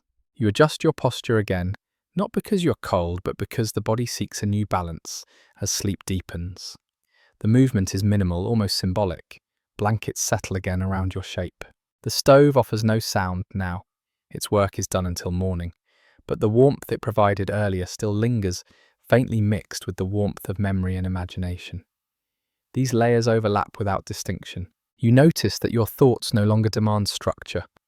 Images drift through, gently, not forming narratives, not requiring attention. This is the point where stories have done their work. They have carried you far enough. As sleep deepens further, you understand that on the prairie, stories were not just entertainment. They were tools. They bridged long hours, softened edges, and carried people gently into rest, when cold and darkness made rest uncertain. Wrapped in blankets, and memory breathing slow and steady, you drift again, accompanied not by sound, but by the echo of voices that once filled rooms like this, holding warmth where fire alone could not. You wake to a sensation that feels heavier than cold. Absence. The familiar murmur of the stove is gone entirely now. Not even a tick, not even a whisper of metal settling. The fire has finished its work for the night. This moment was expected, but expectation does not remove its impact. It simply makes it manageable. The room feels different immediately. Not dramatically colder, just more exposed. Heat no longer moves outward from a centre. It belongs only to bodies, and whatever warmth remains trapped in walls and bedding. A widely recognised reality of prairie winters is that fires rarely lasted until dawn without intervention. People planned for this gap. It was not failure, It was design. You lie still listening, confirming what you already know. Silence answers back. This is the coldest emotional point of the night, not always the coldest physical one. Without fire, the house feels less alive. Settlers often described this moment as the night standing on its own, no longer negotiated. You consider rising again. The calculation surfaces automatically. Fuel remains. You could restart the fire, but doing so would cost warmth, time and energy just as dawn approaches. Many chose not to. A common understanding among prairie families was that restarting fire too close to morning wasted effort better spent preparing for the day ahead. Historians still debate whether this decision was purely practical or partly psychological. Some suggest people tolerated deeper cold near dawn because they knew the night was ending. Anticipation softened discomfort. Others argue fuel scarcity dictated behavior more than mindset. Both forces likely worked together. You draw the blankets closer and curl inward again, reducing exposed surface. This posture becomes more pronounced now. The body shifts from maintenance to preservation. Heat is no longer supplemented, it must be conserved. Your breathing slows further almost deliberately. Slow breathing reduces heat loss through respiration. People noticed this effect intuitively. Panic breathing cooled the body faster. Calm breathing extended endurance. This lesson was learned through nights like this. A curious habit recorded in several prairie journals mentions people whispering to themselves, "At this hour, not full sentences, just reminders. Hold still. Almost morning. Stay warm." Whether this helped physiologically or simply focused the mind is uncertain, but the habit appears repeatedly. You feel cold pressing more insistently against your back now. Not painful, just firm. The mattress and floor beneath you have cooled fully. Heat no longer seeps upward. You adjust slightly, bringing knees closer to chest, shoulders rounding further. This shape minimizes loss and protects the core. There is scholarly discussion about whether repeated exposure to near-dawn colds strengthened tolerance over time or merely numbed sensation. Accounts suggest both. Some described increased resilience. Others described a narrowing of awareness, a quiet endurance that did not feel like strength but worked. You think of mornings when people rose stiff and aching fingers, reluctant to move, breath fogging thickly indoors. These mornings were not surprises. They were the expected conclusion of nights like this. Preparation mattered more than comfort. The silence holds. Outside, the wind has stopped entirely. Still air deepens cold. Without movement, heat transfers more efficiently from warm bodies to colder surroundings. You feel this as a steady drain rather than a sudden chill. You tuck your chin tighter, protecting the throat. Exposed necks lost heat rapidly. This small movement carries outsized importance now. Many winter manuals emphasized it, but bodies learned it first. A lesser-known detail from winter accounts mentions people sleeping with their mouths barely open at this hour, minimizing airflow while still breathing comfortably. Whether this truly conserved warmth or simply reduced dryness is debated, but the practice was noted. You resist the urge to test your hands or feet. Movement invites cold back in. Sensation will return on its own. Checking too often prolongs numbness. Patience becomes active work. The darkness feels slightly different now, less absolute. Not light yet, but a thinning at the edges. This perception arrives before sight confirms it. People often sensed morning before seeing it. Internal clocks adjusted to seasonal rhythms. You allow yourself to think of dawn now, carefully without longing. Anticipation can sharpen discomfort if indulged too early. Instead, you acknowledge it quietly. Morning exists. That is enough. There is ongoing academic interest in how these final hours of night shaped settlers' attitudes toward time. Endurance was not measured in hours but in thresholds. Make it past the fire, make it past the coldest stretch, make it to first light. You feel yourself drifting in and out again, not fully asleep, not fully awake. This liminal state conserves energy. Many experienced it nightly in winter. It was not rest in the modern sense, but its sustained function. Your breath remains steady, your body holds heat tightly now, guarding it like a dwindling resource. This guarding is instinctive, refined by repetition. As the night continues to loosen its grip, you understand that this moment, when fire fails and only patience remains, was the true test of prairie endurance. Not the storms, not the cold snaps, but the quiet hours before dawn, when nothing more could be done except wait. Wrapped in stillness, breathing slow, you wait. And waiting here is survival. You notice the change before you see it, a thinning in the darkness. Not light exactly, but the sense that the night has begun to loosen its hold. Your eyes remain closed, yet your body registers the shift. This moment arrives quietly every winter morning, and people learn to recognize it without looking. The cold feels different now. It is no longer deepening. It has settled into a steady state, almost polite, in its persistence. This plateau marks the turning point, a widely recognized observation from prairie weather records and personal accounts alike, is that the coldest part of the night often passed just before this moment. The worst has already happened, even if warmth has not yet returned. You draw a careful breath and feel it cloud more faintly than before. The air still bites, but less sharply. That tells you the outside temperature has stabilized or begun its slow climb. These cues mattered more than clocks. Bodies became instruments, reading subtle shifts that guided behavior. You remain still, conserving what warmth you have left. Rising too early wastes energy. Waiting allows circulation to adjust naturally. Settlers learn to give their bodies time in the morning, especially after severe nights. Sudden movement could bring dizziness, stiffness, or numbness that lingered. You flex your fingers slightly beneath the blankets. Sensation returns in stages. First pressure, then temperature, finally movement. This sequence was familiar. Hands and feet always lagged behind the core. People accepted this delay as normal, not alarming. There is scholarly debate about whether repeated exposure to cold mornings increased long-term joint issues or whether bodies adapted without lasting harm. Diaries mention stiffness, but also mention recovery. Work resumed, life continued. The evidence suggests adaptation outweighed damage for many, though not all. You imagine how others rose at this hour. Some lit fires immediately. Others waited until light was strong enough to work by. Decisions depended on fuel supply, weather outlook, and fatigue. Winter mornings were not uniform. They were negotiated. A small but telling detail from Homesteader letters describes people sitting up in bed and letting their breath warm their hands before attempting anything else. Rubbing cold hands together often hurt. Breathing warmth into them worked better. This simple practice was passed along, quietly learned through discomfort. You sit up slowly now, testing your balance. The room feels larger again as warmth recedes from the bed. This expansion marks the transition from night to day.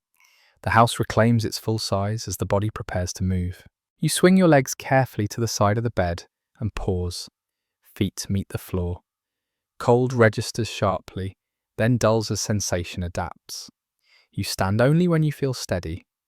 Rushing risks falls in winter carried consequences that could last months. You look toward the stove, dark and patient. This is its moment to be called back into service. Morning fires were different from night fires, less cautious, more assertive. Day demanded heat for activity, not just survival. There is ongoing academic discussion about how morning routines structured prairie life more than evenings did. Mornings set tone and pace, nights were endured, mornings were managed. This distinction shaped productivity and morale. You reach for your coat, stiff now with cold. Leather and wool resist movement at first. You work them gently, flexing material back to life. Clothing like bodies needed time to wake. Outside, the world remains quiet, but the silence has changed. Snow no longer absorbs everything. Sound begins to travel again. A distant crack as ice shifts. The faintest hint of bird movement. These sounds signal survival beyond the walls. You strike a match and light the stove. Flame catches quickly, now embers long gone, but fuel ready. The fire responds eagerly as if waiting for permission. Heat will follow soon, not instantly, but soon enough. As the room begins its slow return to warmth, you take stock. You made it through the night. Nothing broke, Nothing failed beyond expectation. This assessment mattered. Morning was not just a beginning, it was confirmation. You feel a quiet satisfaction settle. In not pride, just relief. Another night endured, another lesson reinforced. Prairie winters taught people to measure success in small units. One night at a time, one morning at a time. You breathe out and let the fog rise thinner, now less persistent. Daylight will arrive fully soon. Work will resume. The cold will return tonight, but that is later. For now, you stand in the quiet of early morning, body, stiff but functional house holding fire growing. And you understand that surviving the coldest nights was not a single act of endurance, but a series of careful transitions carried gently from dark into light. Morning routines repeat, and repetition is where adaptation quietly lives. As days stack on top of one another, the cold loses some of its authority, not because it weakens, but because familiarity reshapes how it is met. You feel this now as you move through motions that no longer require thought. The body remembers what to do before the mind fully wakes. Winter on the prairie was not survived in a single heroic stretch. It was survived through accumulation. One night endured made the next more predictable. A broadly documented reality of homesteading life is that people adapted seasonally rather than episodically. By midwinter, routines hardened into something almost automatic. You notice how your movements are economical. No wasted steps, no unnecessary gestures. Every motion carries intent. This efficiency conserved warmth and energy alike. Over time, people learned to do more with less motion, less heat loss, less strain. Winter refined behavior through repetition. Clothing choices change subtly as weeks pass. Layers are adjusted. Certain garments are favored, others are set aside. The body learns which combinations work best for specific temperatures and tasks. A quirky detail from winter journals mentions people naming favorite winter garments, not sentimentally, but practically. A coat that performed well-earned trust. You feel that trust now in familiar layers. They no longer feel heavy, they feel correct. Comfort shifts from softness to reliability. What once felt awkward now feels normal. There is scholarly discussion about whether long exposure to cold altered metabolic rates among settlers. Some evidence suggests bodies adjusted over time, producing heat more efficiently. Other studies argue that perceived adaptation reflected improved behavior rather than physiological change. The distinction matters less than the outcome. People functioned better as winter progressed. You step closer to the stove and feel its warmth spread more confidently now. Morning fires burned hotter, fed more generously. Day demanded heat for work, for thawing, for movement. Night demanded conservation. This contrast shaped fuel management. People learned to think in cycles rather than constants. You imagine weeks passing like this. Nights cold but familiar, mornings stiff but manageable. The initial shock of winter fades, replaced by rhythm.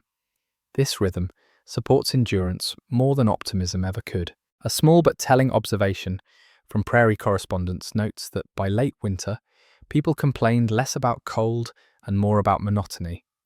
The body adjusted before the mind did. Cold became background. Repetition became the greater challenge. You feel this shift in yourself. The night you just endured feels less dramatic now in memory. Details blur. Only the outline remains. This fading is protective. Dwelling on discomfort drains energy. Letting it pass preserves it. Historians still debate whether this desensitization represented resilience or resignation.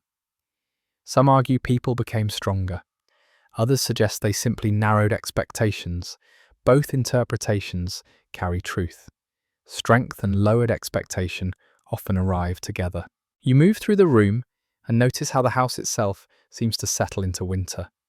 Doors open differently, walls respond predictably. Drafts appear in known places. Familiarity extends beyond the body to the structure. House and occupant adapt together. A curious practice mentioned in several homesteads involved making small, seasonal marks inside the house, scratches on door frames or beams tracking the passage of winter. These were not calendars, they were reassurance. Winter was moving even when days felt identical. You pause and look around, taking in the space. It feels less hostile now, not because it is warmer, but because it is known. Knowledge reduces fear. Knowing how cold behaves removes surprise. Your breath fogs faintly again as you move away from the stove. The air still bites, but it no longer startles. This is adaptation made visible. You think of how newcomers struggled most in their first winter. The second was easier, the third easier still. Not because winters softened, but because people did. Experience rewired response. There is ongoing scholarly interest in how long it took settlers to reach this point of adjustment. Accounts vary. Some adapted within weeks, others never fully did. Those who could not adjust often left. Winter shaped populations as much as land availability did. You feel your muscles warm and loosen as activity increases. Blood flows more freely now. Movement generates heat efficiently. The night's cold recedes into memory. As you continue through morning tasks, you understand something quietly profound. Surviving the coldest nights was not a single skill to be mastered. It was a collection of small adjustments, repeated until they became instinct. And with each repetition, the prairie lost a little of its power to surprise, even as it retained all of its power to demand respect. By now, something important has shifted inside you. Not the cold itself, which remains fully capable of biting, but your relationship to it. What once felt like an adversary has become a condition, something to be accounted for rather than resisted. This change does not arrive all at once.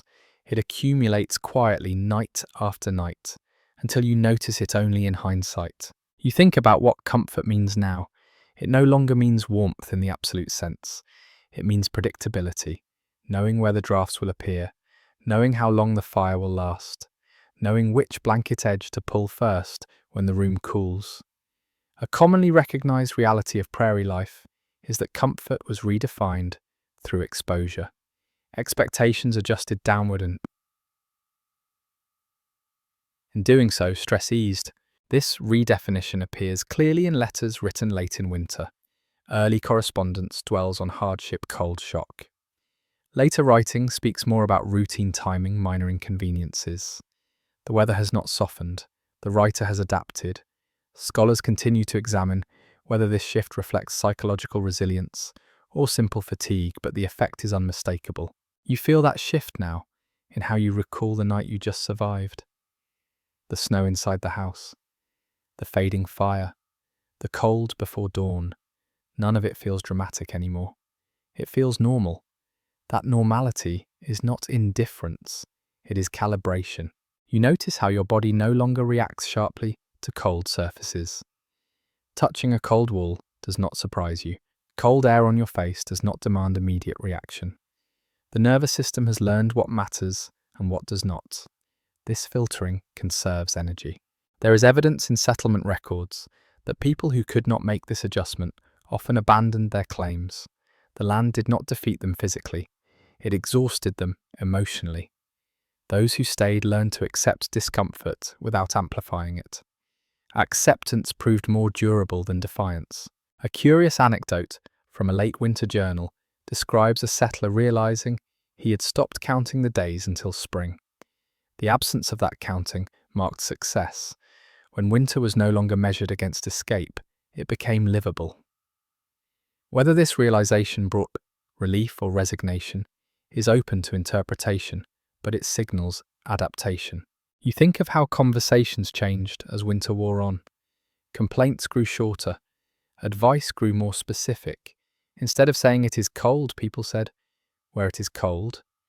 By the door, near the floor, along the north wall, language sharpened, precision replaced emotion. You feel that precision in your own awareness now. You know exactly where your body loses heat fastest. You know which posture works best at which hour. This knowledge lives beneath thought. It guides behavior without commentary.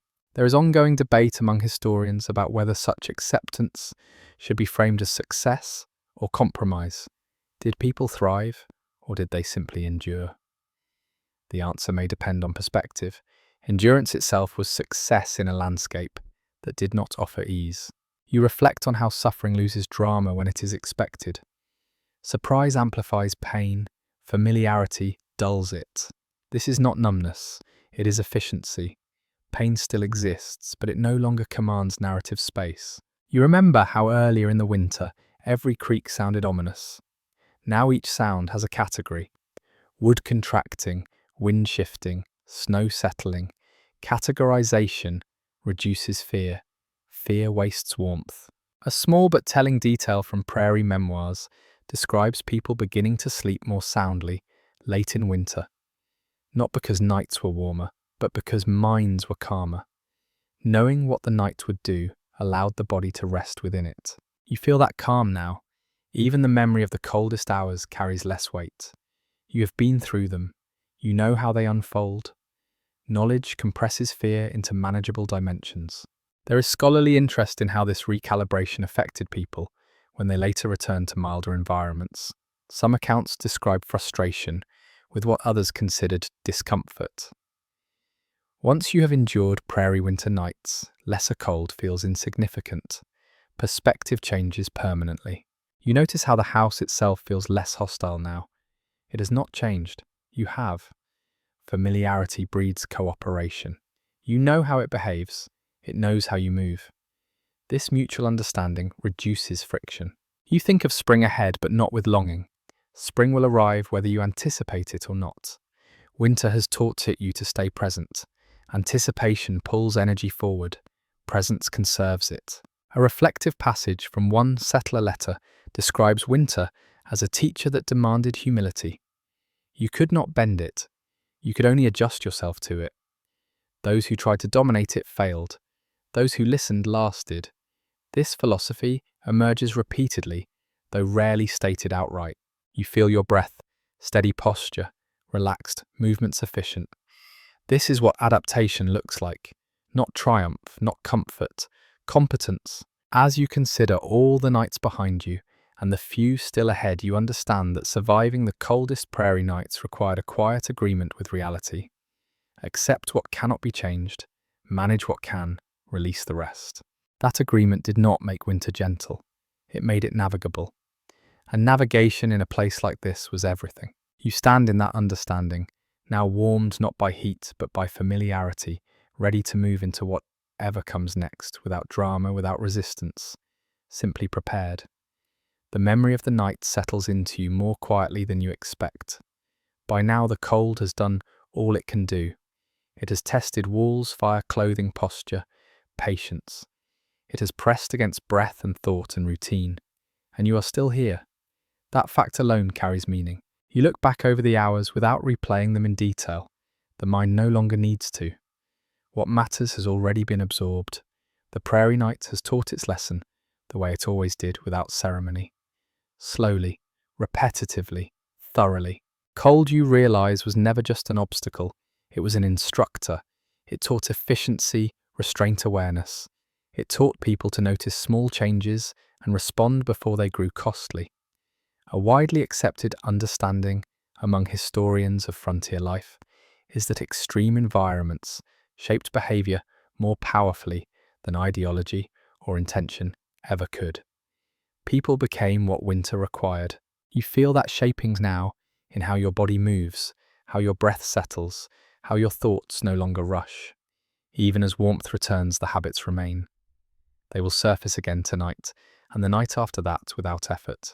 There is long-standing scholarly discussion about whether hardship produces wisdom or merely adaptation. Prairie winters suggest adaptation is enough. You do not need to philosophize about the cold to survive it. You need to listen, adjust, and repeat what works. You remember the small moments more than the big ones. Blocking a draft, banking a fire, curling tighter before dawn. These were not dramatic acts, but they mattered. Survival here was cumulative, built from dozens of nearly invisible decisions, made correctly more often than not. A quirky but telling detail from late winter accounts mentions people missing the intensity of winter once it passed. Not the cold itself, but the clarity it imposed. Life simplified when priorities narrowed. Warmth, food, shelter, everything else waited. Whether this nostalgia reflected genuine appreciation or selective memory is debated, but it appears often enough to be worth noting. You feel the house around you warming again as daylight strengthens. Walls release some of their cold. The floor no longer bites as sharply. These changes feel almost gentle after the night's demands. Morning rewards patience rather than effort.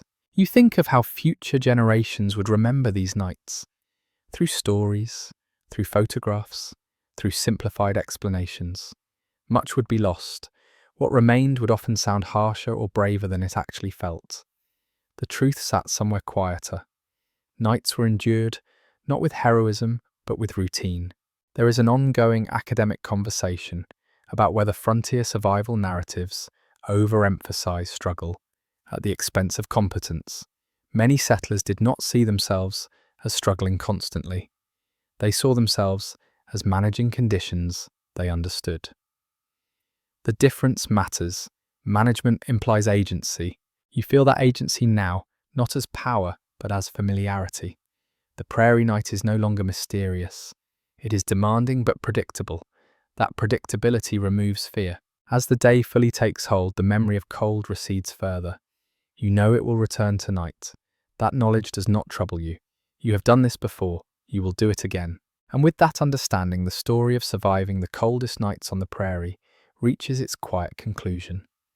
Not with triumph, not with relief, but with competence. The night did not defeat you. It instructed you, and you listened. The room grows calmer now. Sounds soften. The sharp edges of memory blur into something smoother, easier to hold. Your breathing lengthens slow, and even no longer tracking temperature or sound, just moving. You imagine the prairie, at rest under snow wide and still, no longer testing anything. The sky pale, the land patient. Nothing asks anything of you now. Your body feels heavy in the best way. Supported, settled, whatever tension the night demanded has drained away, leaving only warmth where it is needed and quiet where it is not. If your eyes are still open, they begin to close. If they are already closed, the space behind them darkens gently, without images, without thought. There is nothing left to manage, nothing to prepare for. Morning exists, night has passed. You breathe in, you breathe out, slowly, easily. Let the prairie fade. Let the cold soften into memory. Let the story rest. Sweet dreams.